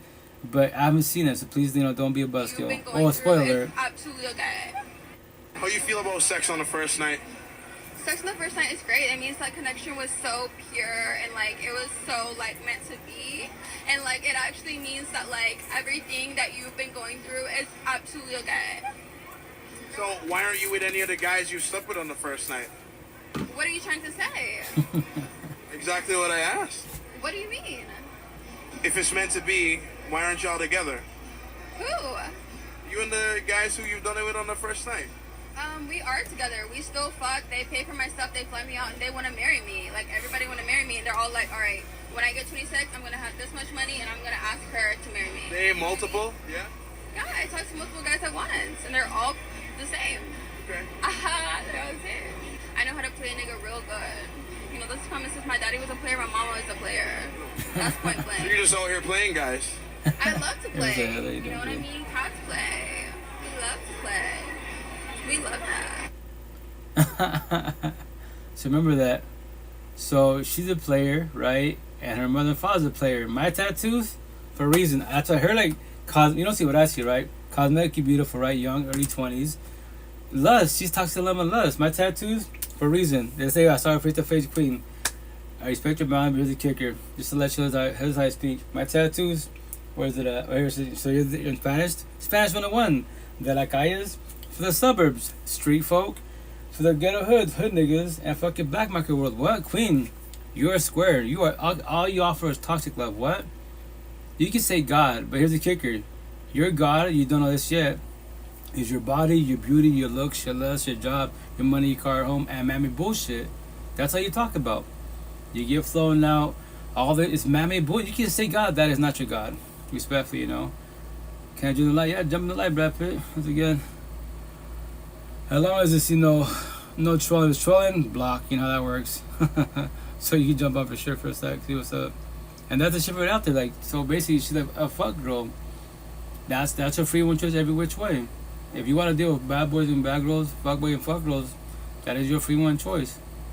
That's toxic love. But if you want to overinvest, go for it.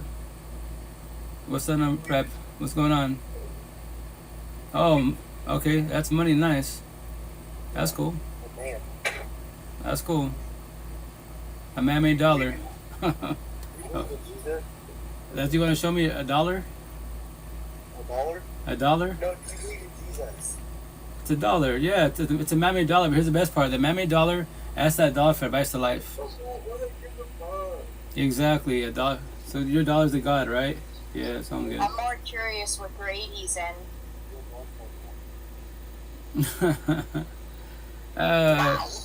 It's cool. Once again, young cats. I used to be young like them. Me as a being, I don't give a shit about a dollar. And that's what I'm saying. Like, yo, it's a dollar. And obviously for them, they get offended because why? Yeah, you're showing stacks. Awesome.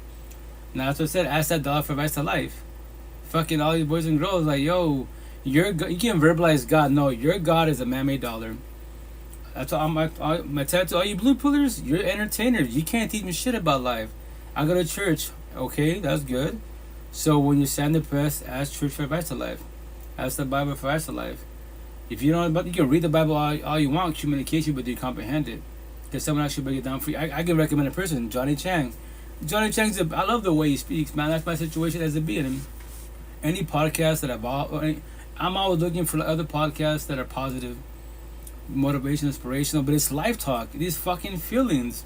And the best part is, I'm not speaking to them. I'm hearing someone speak, and I'm giving them my time to listen to somebody else. And what I do, like, fuck yeah, that's why anyone that recommends positivity, I'll vibe with it, I'll scope it out. As long as it's actual, because some people have like this other people, I'm like, they're cool.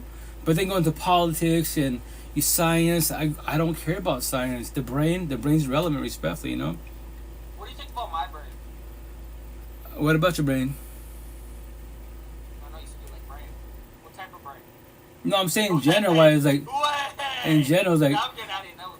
no, like in general-wise, I don't care about the brain. Like, I'm saying, like, what does the brain have to do with your feelings as a being?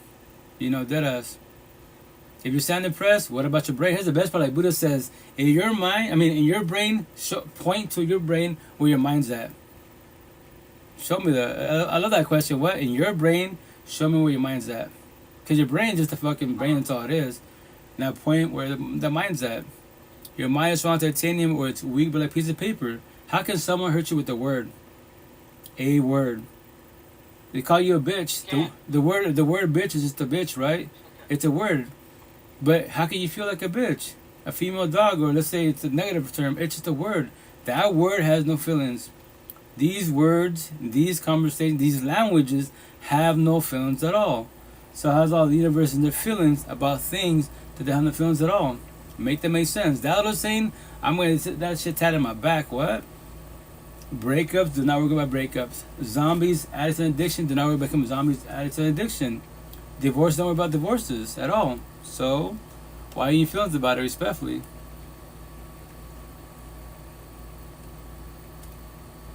But anyways, what's up anymore? Back to that clip. Like, once again, anyone could buy her with $1. And nothing against her. Everybody has their own preference. But once again, like queens like her that you want to do the body hop and whole phase, you want to get flown out. I tell all the queens, yo, you can pull gay, straight fans. I already know that. Everybody knows that shit. They see it with OnlyFans. I see it 1,000. But here's the kicker.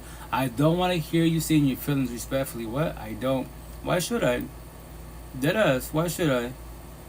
Especially when you have OnlyFans. You got a zillion fucking dollars. These cyber tricks and all these platforms are paying your pockets. So why don't you get therapists and counselors and shit, guidance in life? But no, because now it becomes personal. Now I gotta feel my feelings. God can do for me. If God can do for you, why hasn't done it for you, wives? Why hasn't done it for your toxic family? Because He can't do it for you at all. That's He gave you a free one choice.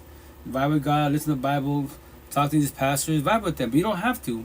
You can verbalize it all you want, go to church, read the Bible all you want, but then the church makes you feel good, the pastor makes you feel good, whatever these things makes you feel good. So why can't you make yourself feel good? That feeling you have, that dopamine high, why can't you have it 24/7, 365? Why only when you go there and that's it? And then you go home, you hate going home. That's why the terms heaven and hell. No one, I love saying this shit. No one, you can be an atheist. No one has to die to go to heaven and hell. Nobody. Every day above ground, how are both your four walls? Your mental home, your physical home. You hate yourself? Welcome to your dungeon, your fantasy, and your hell on earth. You can love your partner and kids. That's your peace, your temple, your aura, you have on earth, but you're doing opposite track. Up here is toxic love, physically is love. And be like my old version of myself. I love my kids, I love my baby moms, right? And my ex then, but I hate myself. She'd be like, "Why? How can you say you hate yourself, but you love me and the kids? That makes no sense." I go, "I don't know. I can't answer that for you at all. I don't know, but I do." So that doesn't make no sense that at all. I'm like, I just told you, I don't know. I know it doesn't make sense, but I'm letting you know I love you, I love the kids. She's like, that's still wrong. I go, when I figure this out, I'll let you know. I don't know the answer to that yet. That's the shit about on a journey. You can use all these terms, but no. Like my first baby moms, love is good when it's good, but when it's bad, it's bad. That's from that was for me like fucking 2000 with my first baby moms. That's so incorrect. That's so incorrect. Love can't hurt. Telling Ponce, if God, Jesus, Allah, Buddha, Muhammad, the universe, the spirits of your ancestors is love, it can't hurt at all. At all. Supremo, you know? It's toxic love. You love somebody that doesn't love you back. You match energy, they take it. That shit hurts. Toxic love will cost you everything, emotionally, mentally, spiritually, financially, physically, potentially even your own fucking life, because your mental health goes to shit because of them. They take your energy, and your physical health. Now you're stressing, anxiety, PTSD, all this shit. You get diabetes, fucking gaining whatever the fuck happened to you, or you're too narcissistic, and if you don't have the emotionally cheating, physically cheating, verbally, physically, verbally, emotionally, spiritually whooping your ass, physically fucking you up. And you want them to leave, like, if you leave me, you ain't gonna be here no more. It's more like it's gonna happen, potentially. But the cool thing about social media, especially when you have receipts, domestic violence cases, all this shit, make a TikTok, put on these platforms, and just, if you have no beef with nobody, I say it all the time, queens, some kings out there, right? Like, just say, I have no problem with nobody. If anything happens to me, look for my ex. Look for my ex-husband, my ex-boyfriend. He did it. Look for him. I have problems with nobody. Guess what? The positive is, it's on social media. The negative, you're not physically here no more. Maybe in the next lifetime, before it got to the physical, the door's right there. What? The door is right there. You can leave whenever you want to. That is your free one choice. God gave everyone the exact same fucking gifts. Free one choice. What are you choosing? What are you doing? Thank you, Primo. And I say respectfully, Oh, this is, once again, I love Johnny Chang. If you were to see Johnny Chang and I together walking the streets, he's Asian with tattoos, but he's neck to ankle, sleeve the fuck up. Beautiful tattoos, right? I believe he's Chinese, don't call me now, right? And you see myself, brown prison tattoos. So before we open our mouths, you would think cosmetically, both of them prison tattoos, hoodlum, gang mafiosos. But then we start speaking and stuff. Yeah, we have like positive energy, but respect. He lived a life every which way. He went through a lot of shit.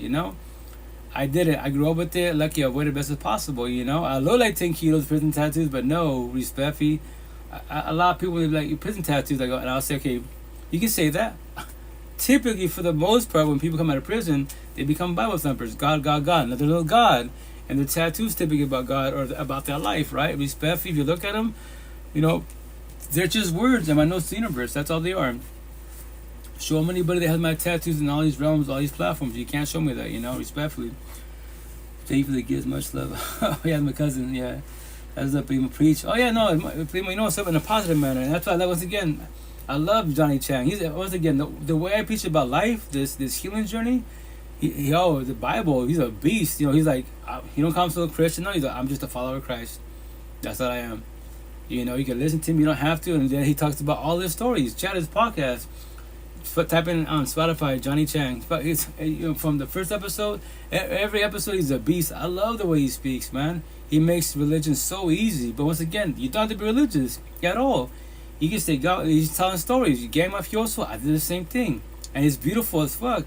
And right now, here's the best part, especially on social media, on TikTok, he's being attacked by other religious people. Catholics, Christians, Buddhists. I'm like, if you love God and he loves God, why y'all beefing? Like right now, he'll talk about it right now in a minute when I play a clip, right? And he's trying to, initially it bothered him. He's like, what am I doing wrong? Like, I'm going live. I'm talking about the Bible. I'm breaking it down. Everybody has their own terminology and shit. And that's the thing for everybody. Everybody has their own terminology. Like, if you're religious, I'm religious. We're talking the Bible and that's it. I'm not better than you, vice versa, at all. But it's a pioneer who keeps saying, like, no, you're saying it wrong. Like, why am I saying it wrong? Well, this is the way I say it. Cool, as long as you're both on the same page on the overall, then you're okay. But no, now you become, a Bible thumping. You have to say it this way. That's Bible thumping. You're forcing, you have to? That's triggering. You can say have it, you pop in your mouth. Whoops. You should want to say it this way.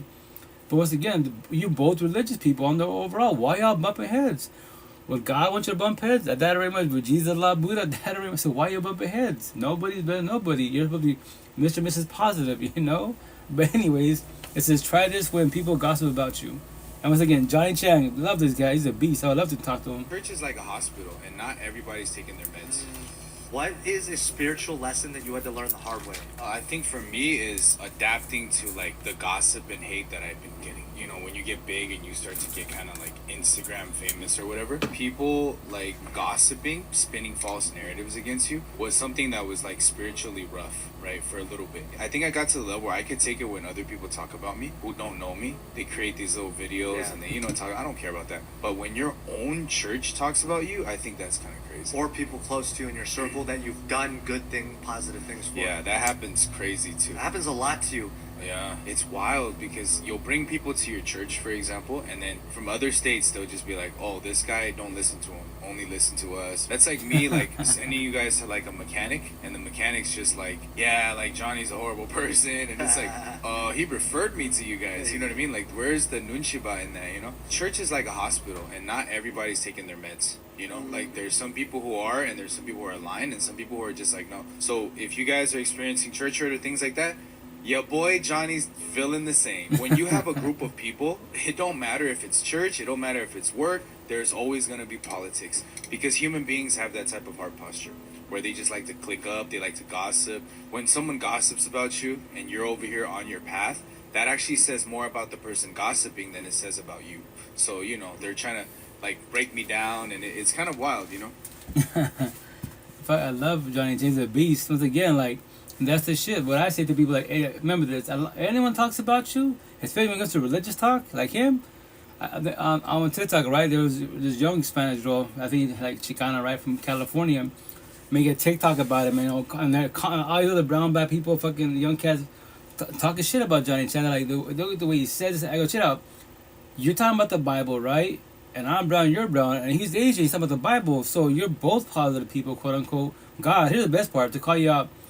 Would God, Jesus, Allah, Buddha, Muhammad, the universe, the spiritual ancestors be doing what you're doing? Bumping heads if you're both positive people. That very much. So why are you doing what you're doing? Everybody has their way of speaking. Everybody has their own beliefs. If everyone's put the same, we'll be fucking robots.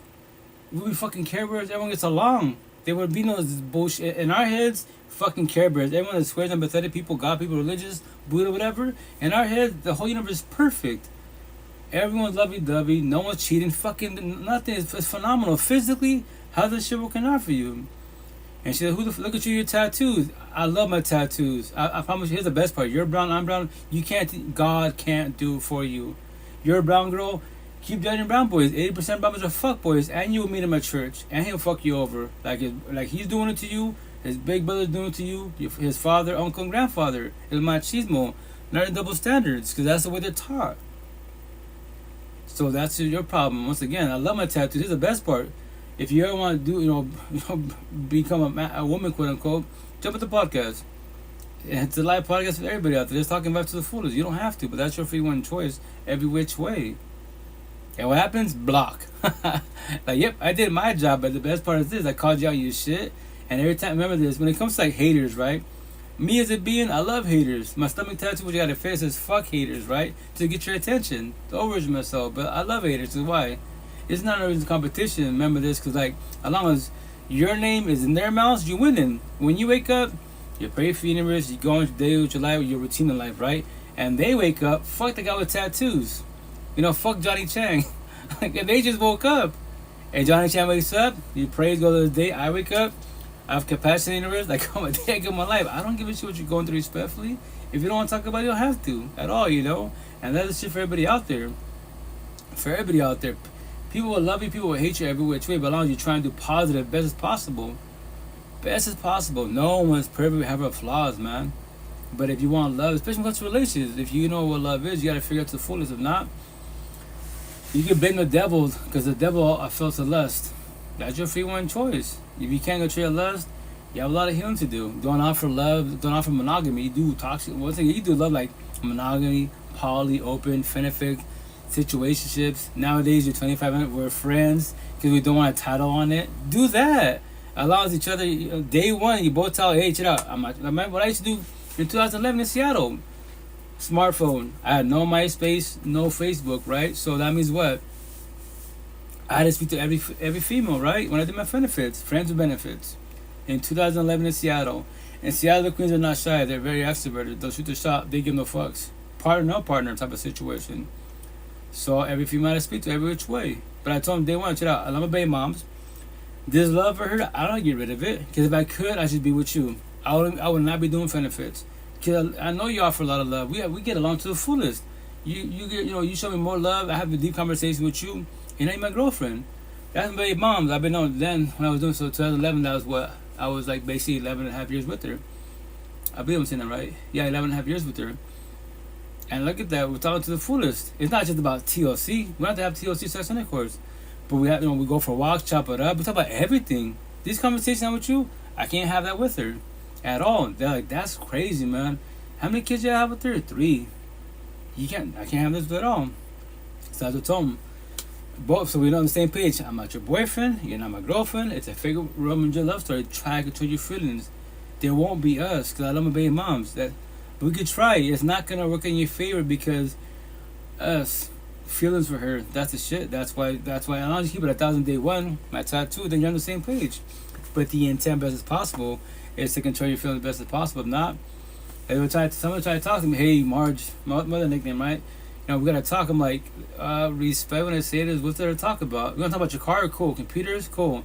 No, just more than that. Like, I'm not your boyfriend. You're not my girlfriend. Don't tell me you're catching feelings. You're catching the L word, love. You hurt yourself. What? But we can't. Do you really want to try this? I'm gonna give a scenario. I told you day one. I love her, which is the wrong terminology. It's called toxic love. I don't want to get rid of it. I'm gonna use a scenario. Ready for this? You want to try this? Let's say we try to be a couple, right? I still want my family back, and she wants to give me an opportunity, and I'll get up and leave, go to her. And you ready for that? Well, you'll do that. I have kids with her. Now she wants to be a family type of situation. Are you ready to get hurt? And you're self-sabotaging your life. I'm forewarning you. Here's the best part. I don't gotta talk to you. I just don't want you to hurt your own self. They won't be us. That's the pretty much words of wisdom. I think it pretty much. No, I just tell stories to pay it forward. Especially if you want love. That's why I tell everybody. I tell my kids. Middle school, high school. My second oldest got a little in his feelings. He's doing better now. I told Bobby. I told you. These little feelings. This heart is. This is like these feelings aren't even factual. He's like, what do you mean? They're not factual. I know it's Japanese to you, right? But I used to be you type of situation. When you make the thing with your heart, feelings, empathy, sympathy, you will always fall in your face. I promise you that. You just don't know that yet. What? But here's the best part. I'm here for you. That's how my tattoos for a reason. Every which way. I'm forewarning you every which way. and we can figure out together so you don't do this again. Because in this lifetime, how many bodies are you going through? Or you can shut down and you can be a fuckboy fuckgirl. That's your free one choice. I don't recommend it, but you can, you know? I don't have it booted out. I could try again if it goes through. But once again, Johnny Chang, he's a beast. Heal you. They stop trying to forgive your parents. Forgiveness is not going to heal you. Acknowledging, validating, and learning to feel through your pain, that is going to heal you. You have to see how much your parents' unconscious actions affected you and left deep emotional wounds inside you, and then allowing yourself to feel angry, sad, scared, and all the emotions which are a natural response to abuse, neglect, and just simply not getting your needs met. And when you can do this in the right way, through your connection to your body, your nervous system, and your subconscious, you will start to feel a release of the pain, and you'll start to feel more peace and less tightness inside. What naturally fills that void is love and forgiveness for the very people, including your parents, that hurt you. But you cannot skip to forgiveness if you have not truly processed the pain inside you. Which is true to a certain extent. Once again, like what I preach about, my neck tattoo. I let go of my ex 5 years ago, right? I let go of my exes, my past pain, toxic love, trauma, and child trauma. I'm looking at my parents. My parents did the best they could. That's why when anyone tells you this bullshit, which I'm gonna tell them back, choose better. Ask them a question. Okay, you guys, my family, friends scenario, right? You always tell me to choose better. I always choose toxic girlfriends, right? So if you tell me to choose better, what? How do I choose better? What? You verbalized it. You're telling me to choose better. How do I choose better? What do you recommend? I don't know to choose better. That's how you got for me? You don't know? Because they don't know, right? They know you deserve better, but they don't know how to elaborate more, right? So I'm going to tell my back and say, choose better, ... How can you choose better if you don't know better? Make them make sense. And then what do? But my parents are caregivers. My parents should have taught me better. How can your parents teach you better if they was not taught better? Make that make sense. And at the end of it, going to say, what's that called? We're all stuck on what? The generational cycle.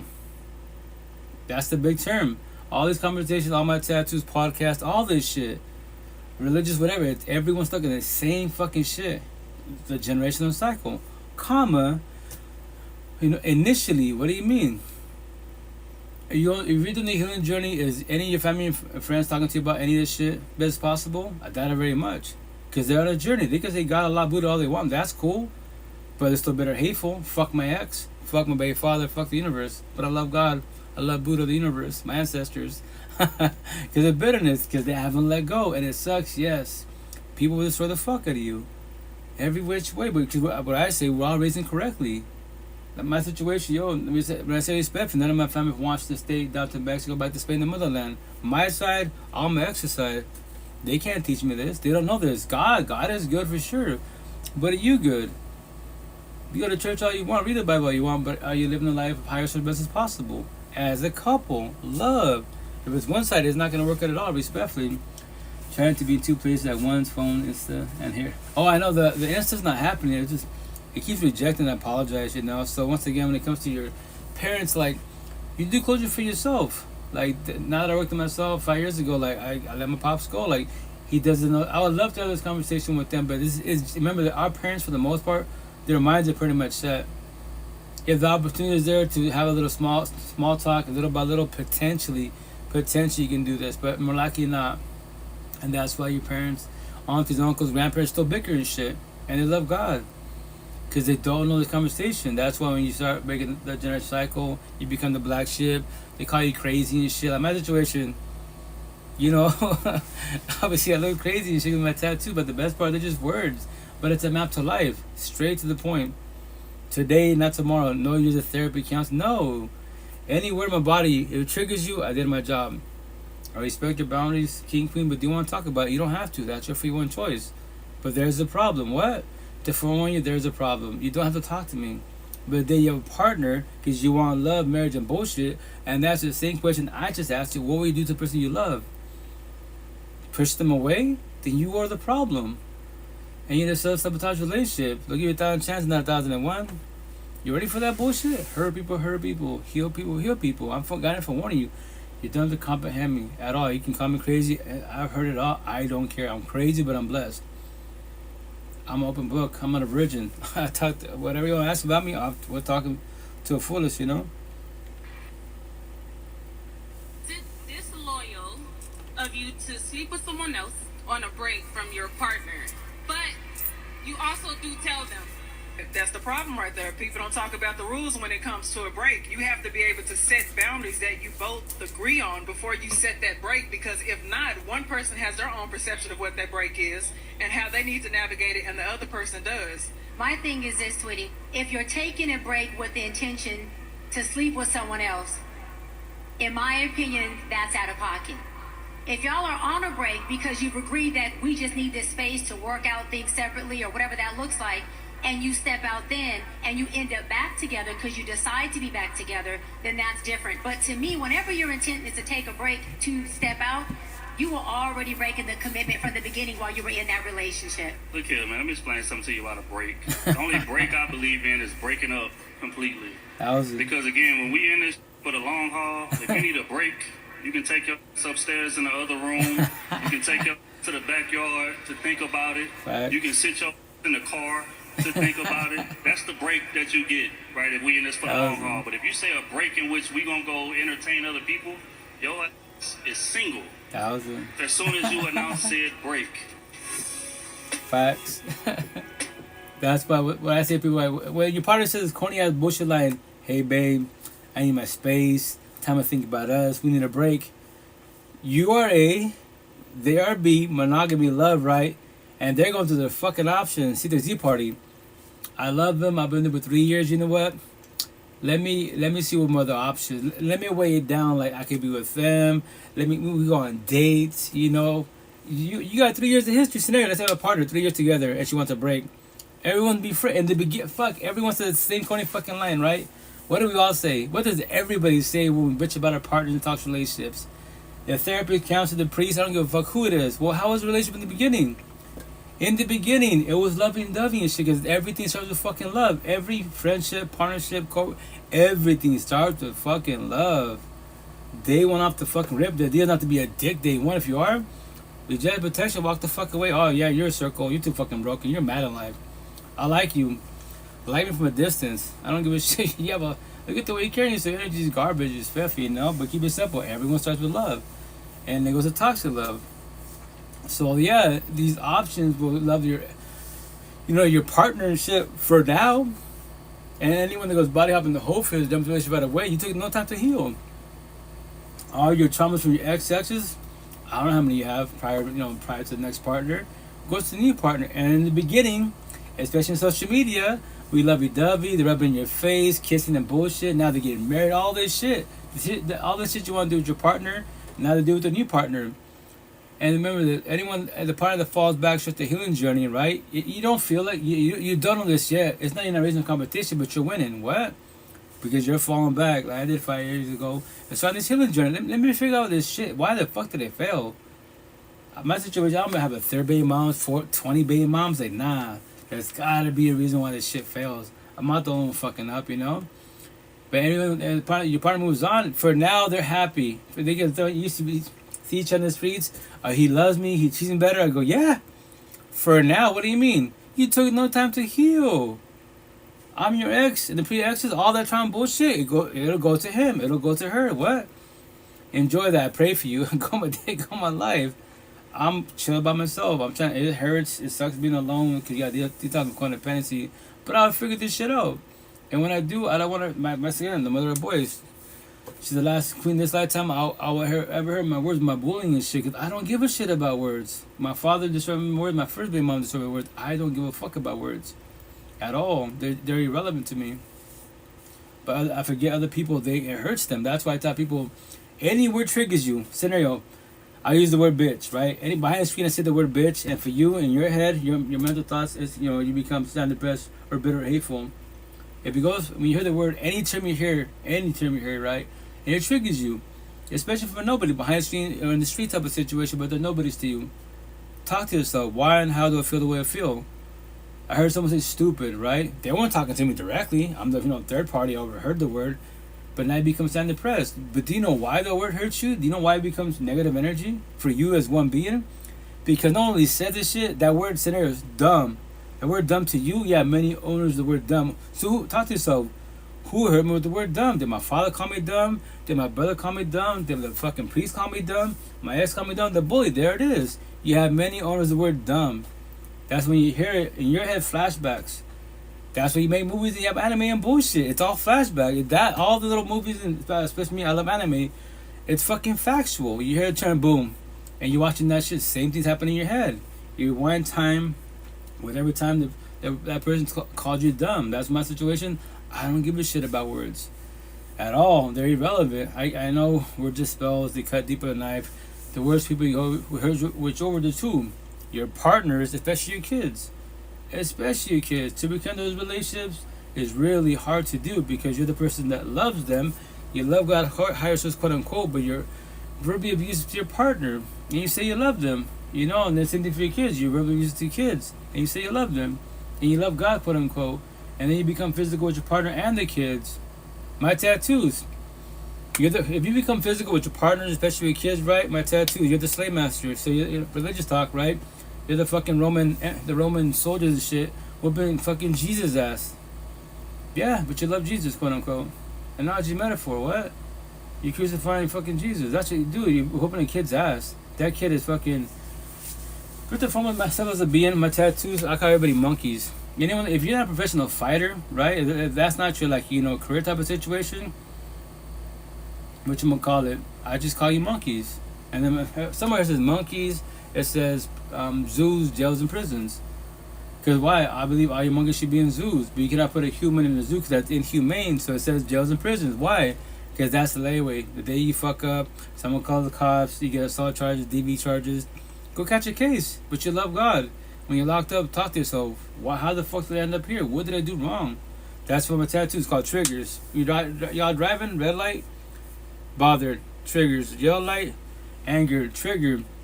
Pride and ego, fucking go outside, get some air, get away from that situation, or stay there, pride and ego, and cause an altercation. Get triggered, green light. Now you build hatred. Hatred is us one place voluntarily. We can all become Cain. My left hand tattoo is Cain and Abel. I'm gonna tattoo my back. It's gonna say we can all become Cain and take our brother Abel out emotionally, mentally, spiritually, verbally, physically, because we got triggered by words, feelings, conversation, and truth. A premeditated choice. What? For a millisecond, you thought about that shit. My tattoo is a little angel, whispering from God, higher source, whatever your higher source is. A little devil. The devil, Satan, Lucifer. The devil talking to me. You know what? That person called your kid a bitch. God's like, yeah, it's just a word. It is wrong, but it's a kicker. Just go outside and get some air. Get away from the situation. The devil's like, no, don't listen to God. Listen to me. Fuck God. Listen to me. They called your kid a bitch. What am I choosing? What am I doing? That's my free one choice. No one put a gun to me. I can point. The devil told me to do it. Say that. SOS stuck and stupid. 1 + 1 = 3 wrong answers. Stop having excuses in life. No one put a gun to your head. That was your free one choice. Premeditated every which way, you know? So.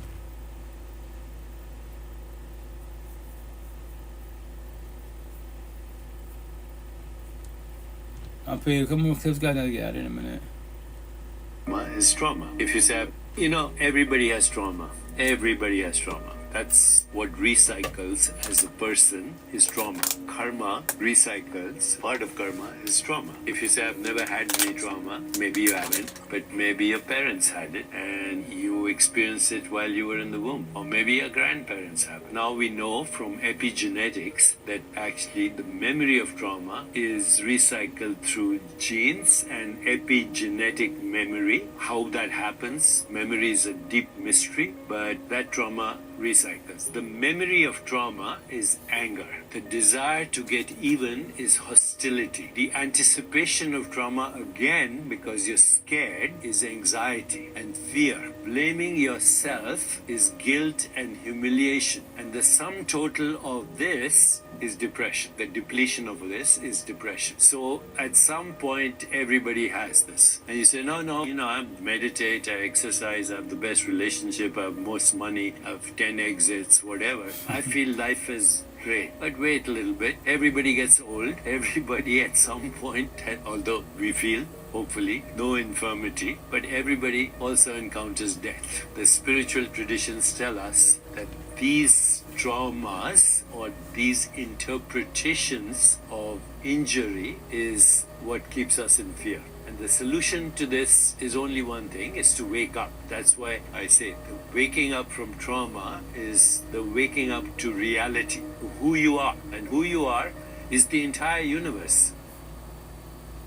Deep shit.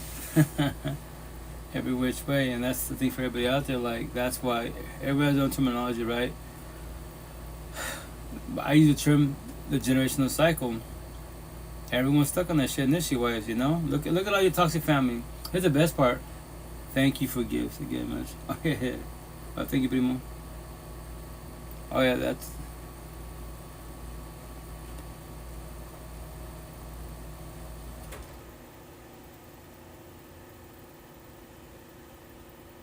What you gonna call it?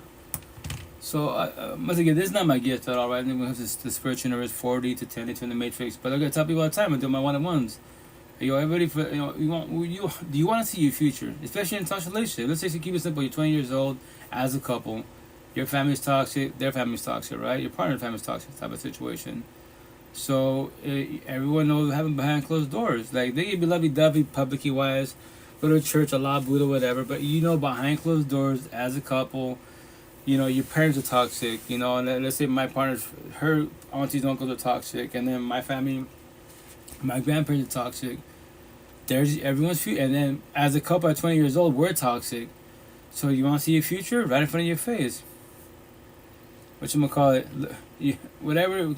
I love saying this shit, right? Let's say you keep it simple, your parents feel first, right?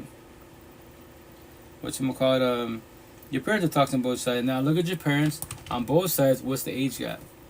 Keep it simple, 20 years old. You know, 20 years difference, right?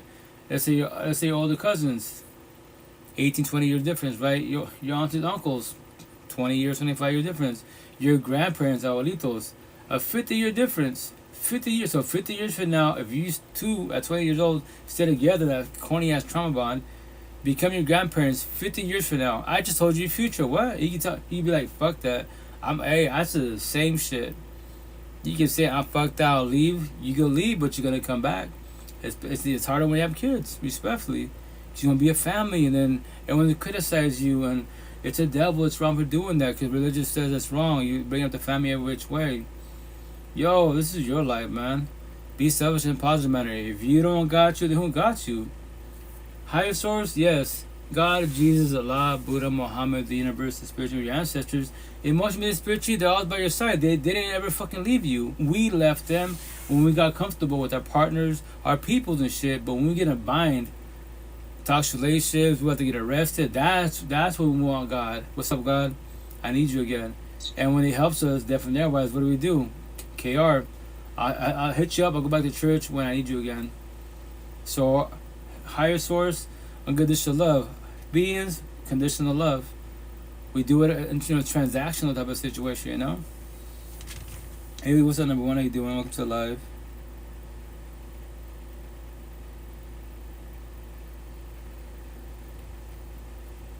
This is for men. Focus on the word of God so that He can bring the right man to you. Sorry, Johnny Chang Jen says, how to find a godly relationship. And once again, everybody has a terminology. Like, nothing's wrong with God, whatever your higher source is. But to forewarn you, like, the easiest people to destroy is everyone is too codependent of being a good person, a religious person, a spiritual person, an atheist person. Just because you meet a person, you're good, and they say they're good, it does not guarantee you a long-term healthy monogamous relationship at all. A loving relationship. In the beginning, every relationship, every friendship starts with love. Every single one of them, because love is the answer.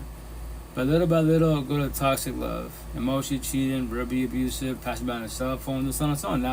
Now the fucking spark's ending. Now what, you know? So if you're a godly person, they're a godly person. That's cool. But remember that to keep it factual, just actions speak louder than words. Just to forewarn you, you don't have to comprehend it at all. But anyway, this is Johnny Chang. Once again, I love Johnny Chang. He's a beast. If we can't trust our heart and thoughts, how do we know if a relationship comes from God? By the word. So don't go out searching for men. Focus on the word of God so that he can bring the right man to you. See, Adam wasn't looking for Eve. God brought it. Isaac wasn't looking for Rebecca. God brought it. So the true biblical wisdom is you tried to find men and women by yourself. How did that work out? Your first love, the person you gave your body to, the person you gave your time to. How did that work out? 9 times out of 10, it wasn't the same person you're with. Why? Because you chose. Now let's not choose anymore. Let's let God choose. Amen. So that's what it comes down to. I've done the same. We all fall victim to that, guys. All of us. There's a lot of biblical wisdom that people have to understand as you read the Bible.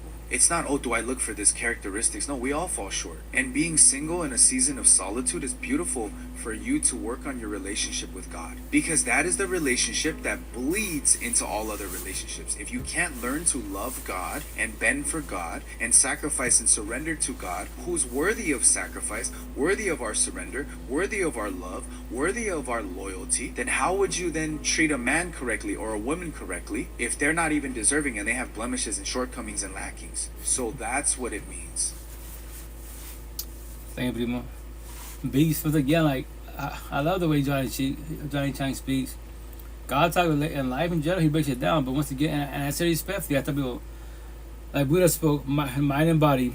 I do mind and body, and the person by your side. You can be the most religious, spiritual, atheist person in the universe. Nothing wrong with that. The intent, the potential partner matches your energy, and it stays consistent. If it starts going to toxic love, what are you choosing? What are you doing? Are you scared to leave? You might feel guilty, like damn, like if I leave them, I might hurt them. Like yo, I keep black and white to the point, especially for adults. Yeah, you're both adults, right? So if they mess up, let them mess up. If you're tired, if it has boundaries, not matching energy, so stop being a babysitter, stop being the mother, stop being father, stop being the probation officer. That's not your kid. I promise you 1,000 because of social media. You break with your partner, you ghost them, whatever. They'll make it put on social media, and especially all these platforms, that you broke up with them. So now here's the kicker: what are they choosing? What are they doing? Because once they make that post, in the comments, in the DMs, straight, gay, trans will be after them. They have 3 options. They can fall back, start the healing journey. They can do the victim mentality, go on social media, definitely like I did, right?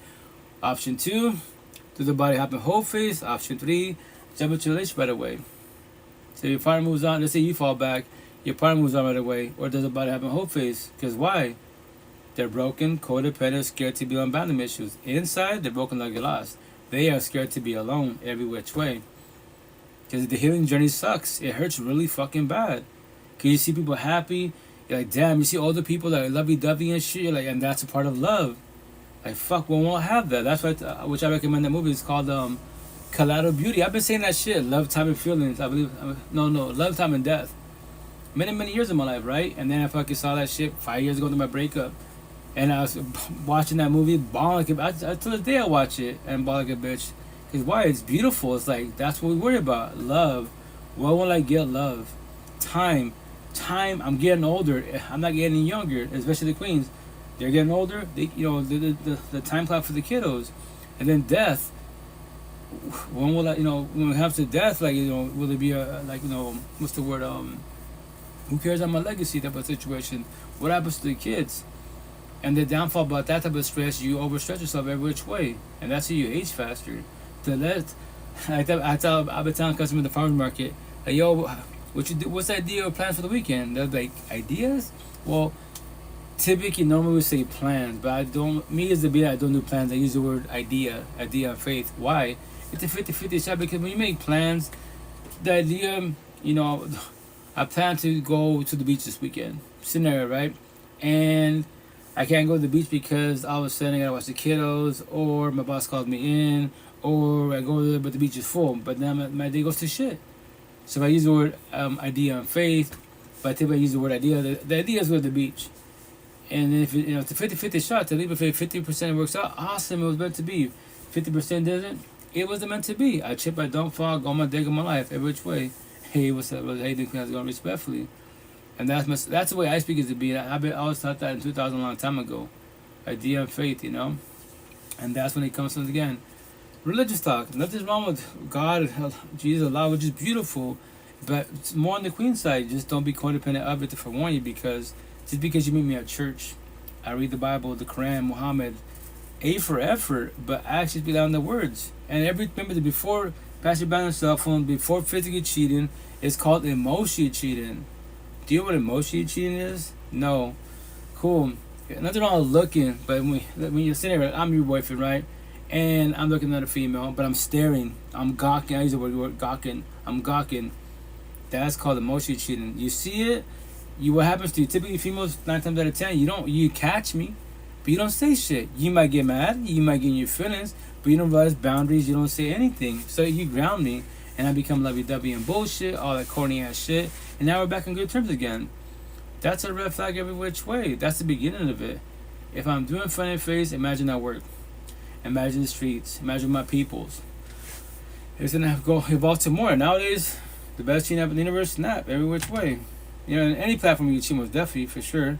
But that's the shit for everybody out there.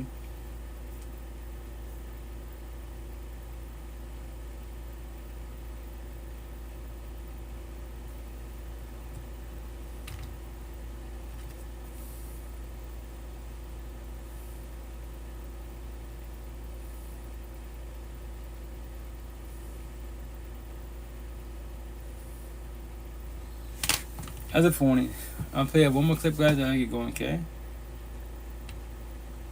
Oh, this is like a touchy subject here, okay? So, but it's about real life. Or you're currently going through something. If you're a victim of DV, or you're currently going through something similar, and you're scared, there is help out there. It is okay to speak up on it. I remember being alone for 13 years and not saying anything to anyone. So when I did come out with all of this, it was a shocker to everyone because I painted this beautiful picture of, you know, this empowerment couple and we're getting it and da-da-da-da. But in reality, that was not what was going on behind closed doors. So it was a huge shocker to everybody. So I know what it's like to feel alone and not confide in people. And you know what? That's what's also helped me have a voice because I did suffer in silence. It's not okay. Speak up. Tell a family, tell a friend. But what I'm saying is, like, don't stay quiet. Don't continue to get abused and go through it alone. You have options. I know it's hard for a lot of, you know, my stay-at-home wives or men, whatever, it goes for both. There is a way out. Do your research, look around, like I said, tell people. People will help. Don't go through it alone. And that's the shit. When it comes to DV, domestic violence, assault, it's the verbal abuse. And then they'll start breaking shit, fucking punching holes in fucking walls. There's all the red flags of the universe. Oh, they're just mad. Like I used to with my first baby mom, they're just mad. No, and then they start whooping your ass. Like me, I don't fight a female. I don't have to. This is man versus woman because the physical, fucking pointless conversation. But if you don't get physical, go catch a case. But you hear the best for everybody. Like, how everybody the fuck out. Y'all want to abuse your partner, but you love God, Jesus, Allah, Buddha, Muhammad, the universe, the spirit of your ancestors. Really? Would a higher source whoop ass? With the truth, yeah. I whoop your ass with my situation. I'll beat your ass with words. All my tattoos. If I hurt you with these petty words, I did my job. The best part of these words don't have no feelings at all. I just whipped your ass. Emotionally, spiritually, verbally. Yeah.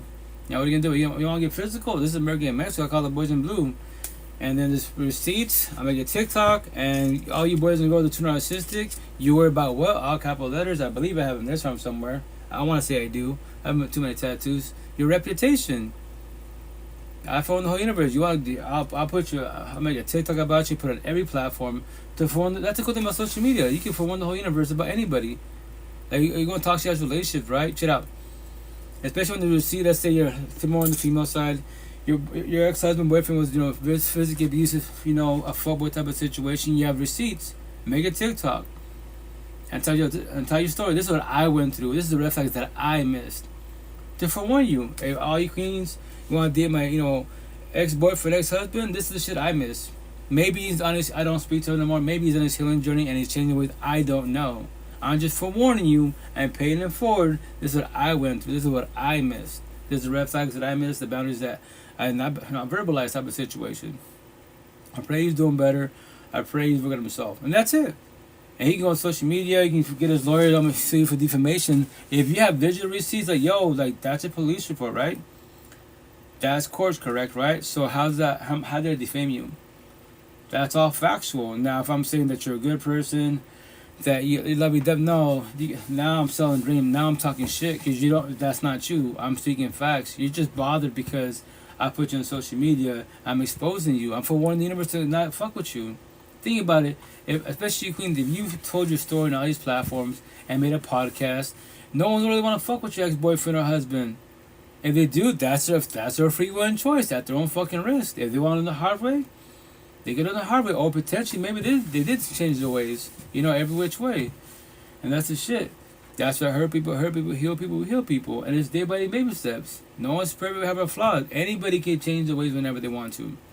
That is their free will and choice. Like I used to say, the narcissist, until this day, they'll say, if you go to the narcissist community on TikTok, narcissists can't change. I used to say the same shit, bullshit. Anybody can change whenever they want to. That is their free will and choice. Look at Johnny Chang. If you see us together, he's decked up with beautiful tattoos. Asian cat from neck to ankle. Sleep the fuck up. Might not just words, right? Might just more of an attention getter respectfully. But Gang Mafioso got a prison that I think don't call me now to the story to the fullest. I think early 25, I believe 26, and they became a little bit became a minister. Now he's a beast. He preaches about the Bible, breaks down life best as possible. And I love the way he speaks. He's a fucking, like the way I speak about life, he speaks about the Bible every which way, right? But I forewarn everybody, nothing wrong with religion at all, but actually speak on the words. Religious talk. The devil, Lucifer, Satan cannot step in God's house, right? According to religious talk, because he will catch on fire. Let's keep it simple, right? But who can step in God's house and they won't ever, capital fucking E, ever catch on fire? Who's all that? All my tattoos. All you circles. My tattoos, where are they all at? Let me see. All you, I got too many tattoos. Bear with me. Oh, yeah. All you bad boys, bad girls, fuck boy, fuck girls. Right here. And all the zombies addicts to addiction. Every single one of them can step in God's house and they won't ever, capital fucking E, ever catch on fire. Don't matter how they dress. From fucking being a zombie, acid addiction, homeless to fucking rich, cosmetically wise, Gucci and Prada, everything. They can't catch on fire. They won't catch on fire. At all. Lucifer, once again, God Lucifer, Satan, the devil, that's their little war, that's their little rules. God's like, you can step any part of the universe, you just can't step in my house. What? That's the only page you're forbidden. You can try. What? You can try. You're in hell, burning, quote unquote, that's hotter than hell. Let's say God, the devil, let me try it out. Oh shit, did the fingertip. Oh shit. But once again, the devil Lucifer like, oh, I can't step in there. Cool, I already tried it. Shit burns harder than the devil. I mean, harder than the hell and shit. But he can step in God's house, and that's what he does. You love your wife. I promise you, 1,000 my tattoo. You cheat on her, she'll give you a chance and more chances. What? But once again, his job is to gas and manipulate. Now, what am I choosing? What am I doing? What? The devil just told me I could cheat, and she's gonna give me another chance, and another chance, and another chance. He didn't put a gun to my head. What am I choosing? What am I doing? To test the waters? To see? Go for lust? What's up? That's the type of, pay God all you want. You can pay your partner all you want. Yeah, they're not gonna change the ways. God cannot do for them. That's a part which, let's say scenario, if I was with the Johnny Chang, it might kind of bother and trigger him a little bit. Like, what do you mean? Like, let me break it down best as possible. Excuse me, because if that was factual, then why do we stay stuck on trauma bonds? Why do they get so many chances? If God can do it for him, quote unquote, why does he keep bottling up in the whole phase? Why does he keep, being emotionally, mentally, spiritually, physically abusive to his girlfriend wife? But God can do it for him. They've been together 10 years, and he's whipped her ass for 10 years. But God can do it for him. I know, and that's when it's the religious part. It triggers a lot of them, like, that means God's not powerful. If he's the most powerful being, he gives everybody the same fucking gifts. That's why we get tatted on my body. Scenario, it'll be like here. The first letters, right, capital letters, it'll say God wants you to change, all capital letters, this one, but will you change? Jesus wants to leave, but will you leave? And so on and so on. I think I have enough space to put like small letters up here and squeeze them in here. Because the last one be more for the, if I say this, more for the native folk. It'll say, your ancestors want you to stop being zombies, addicts to addiction. And this side, all capital letters, but will you stop being a zombie, addicts to addiction? What? God can't do it for you. He gave you free will and choice. Everyone has the same two fucking gifts. Everyday background. Today I'm happy. I pray to God, higher source, that tomorrow morning I wake up, I have one more day to live. And tomorrow I wake up, now I'm sad. The next day, I'm fucking bitter. The next day, I hate the universe. That's my free one choice. You know, everyone has the two same fucking gifts. After that, you get astrology, numerology, crystals, say all that, do all that's your other special gifts. But I tell Queens all the time, I'm happy religious, spiritual, crystals, all that astrology and all that numerology. But how the fuck do you have the devil by your side? What? Those are loser disciples. Every single one of them, because my tattoo, to trigger them, they're all fuck-ups. What? Every single one of them, they're all robotic. They're the fuck-ups of the universe. Everything they touch, they destroy. Karma? You're dating karma. What? You are loving a toxic love. You don't know that? Then that's why I'm tattoo for a reason. That's why you're praying, Power Manifesting for the wrong person. You should pray, Power Manifest for yourself. That you build the courage to walk the fuck away. Or sit there because you believe, because I get it, that's your belief, that's your idea of faith, that God will change his ways.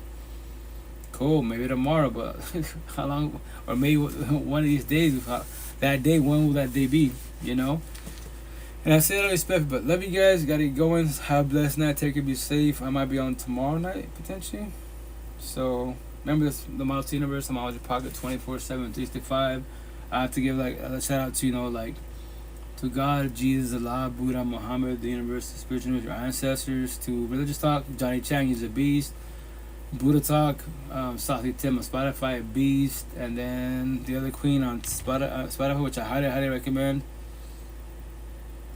She goes by The Positivity Experience, and her name is Lori Wheeler. She's a beast. Once again, that all the people, Healing Journey, Religious Talk, Buddha Talk, and then the Healing Journey Talk.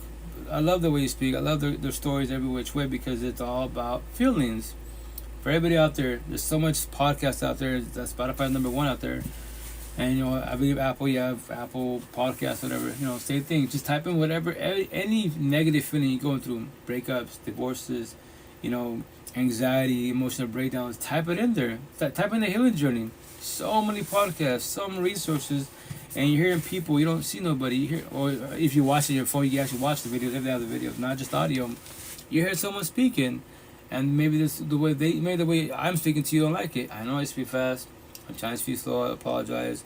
I'm a slur. I'm very exhausted. I got an accent. I'm trying to slow it down every which way. But maybe the way they speak, the way they do the terminology is a lot better than mine. Because that's what you vibe with. Cool. I'm not gonna get it. I don't understand you. Nobody has to. That's your free one choice. I'm not a Bible thumper. You have to listen to me. No one's gonna do shit. That is your free one choice. Like Buddha says, I'm telling you this. Like study everything you want to study until you comprehend it. That is your belief. I'm telling you what I'm telling you. My beliefs, you don't have to comprehend it. Even what I'm telling you, you don't have to believe me. That's your free one choice. Study everything till you know it. That's fucking beautiful. That's why my situation, I vibe religious, spiritual, atheist, crystal, anybody in the positive healing journey. I don't reach what I say. I'm gonna type pretty soon. All you blue pills from the Matrix, they're just on a journey. You fucking debate, waste your breath, energy on mammy bullshit, race, religion, politics, COVID, high value men, man versus women, corny ass conversations, corny ass podcasts, and none of you are involving. You're all entertainers.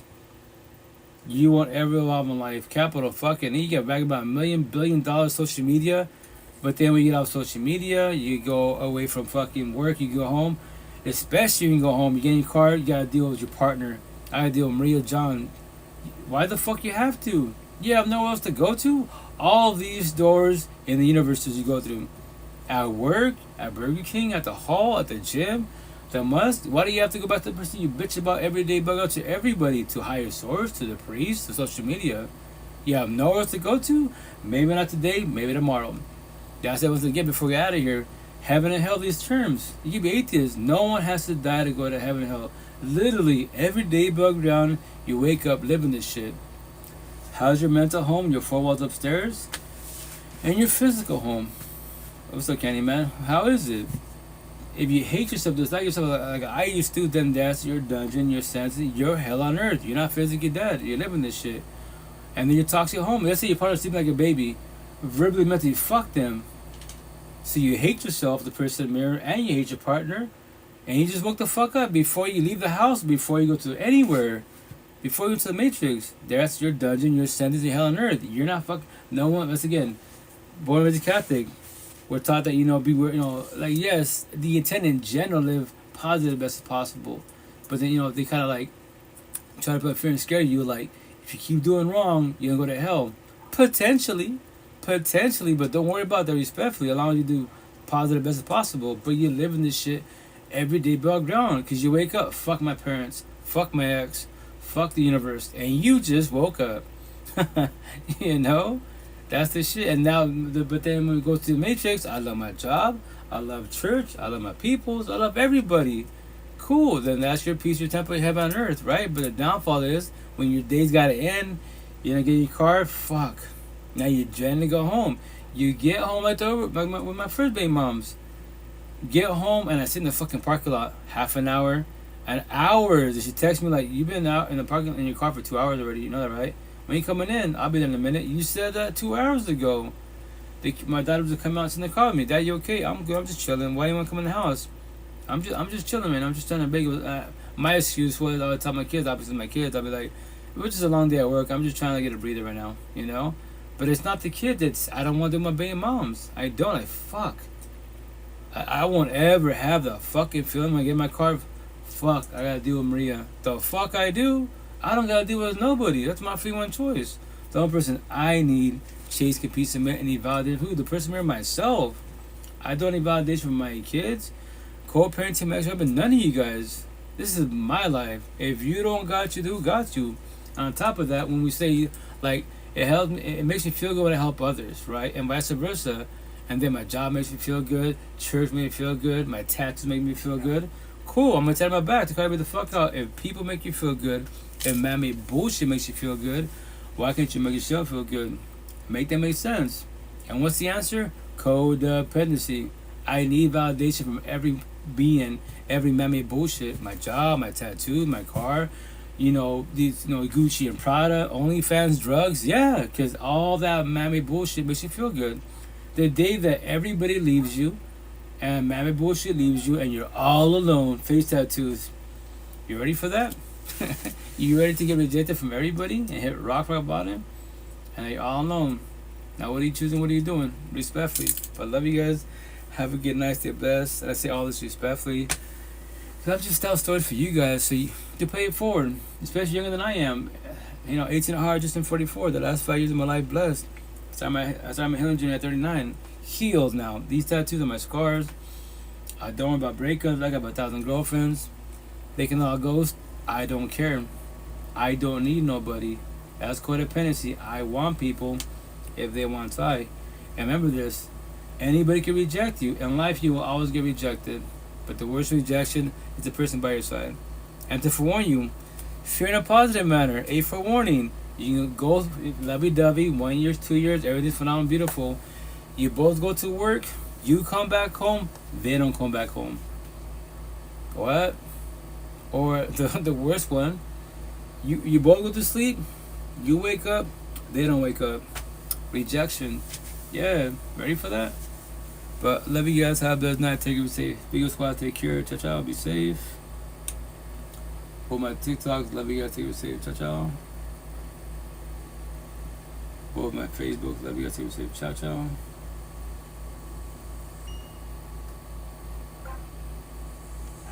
Like you squad, love you guys, take it safe, ciao ciao. Clubhouse,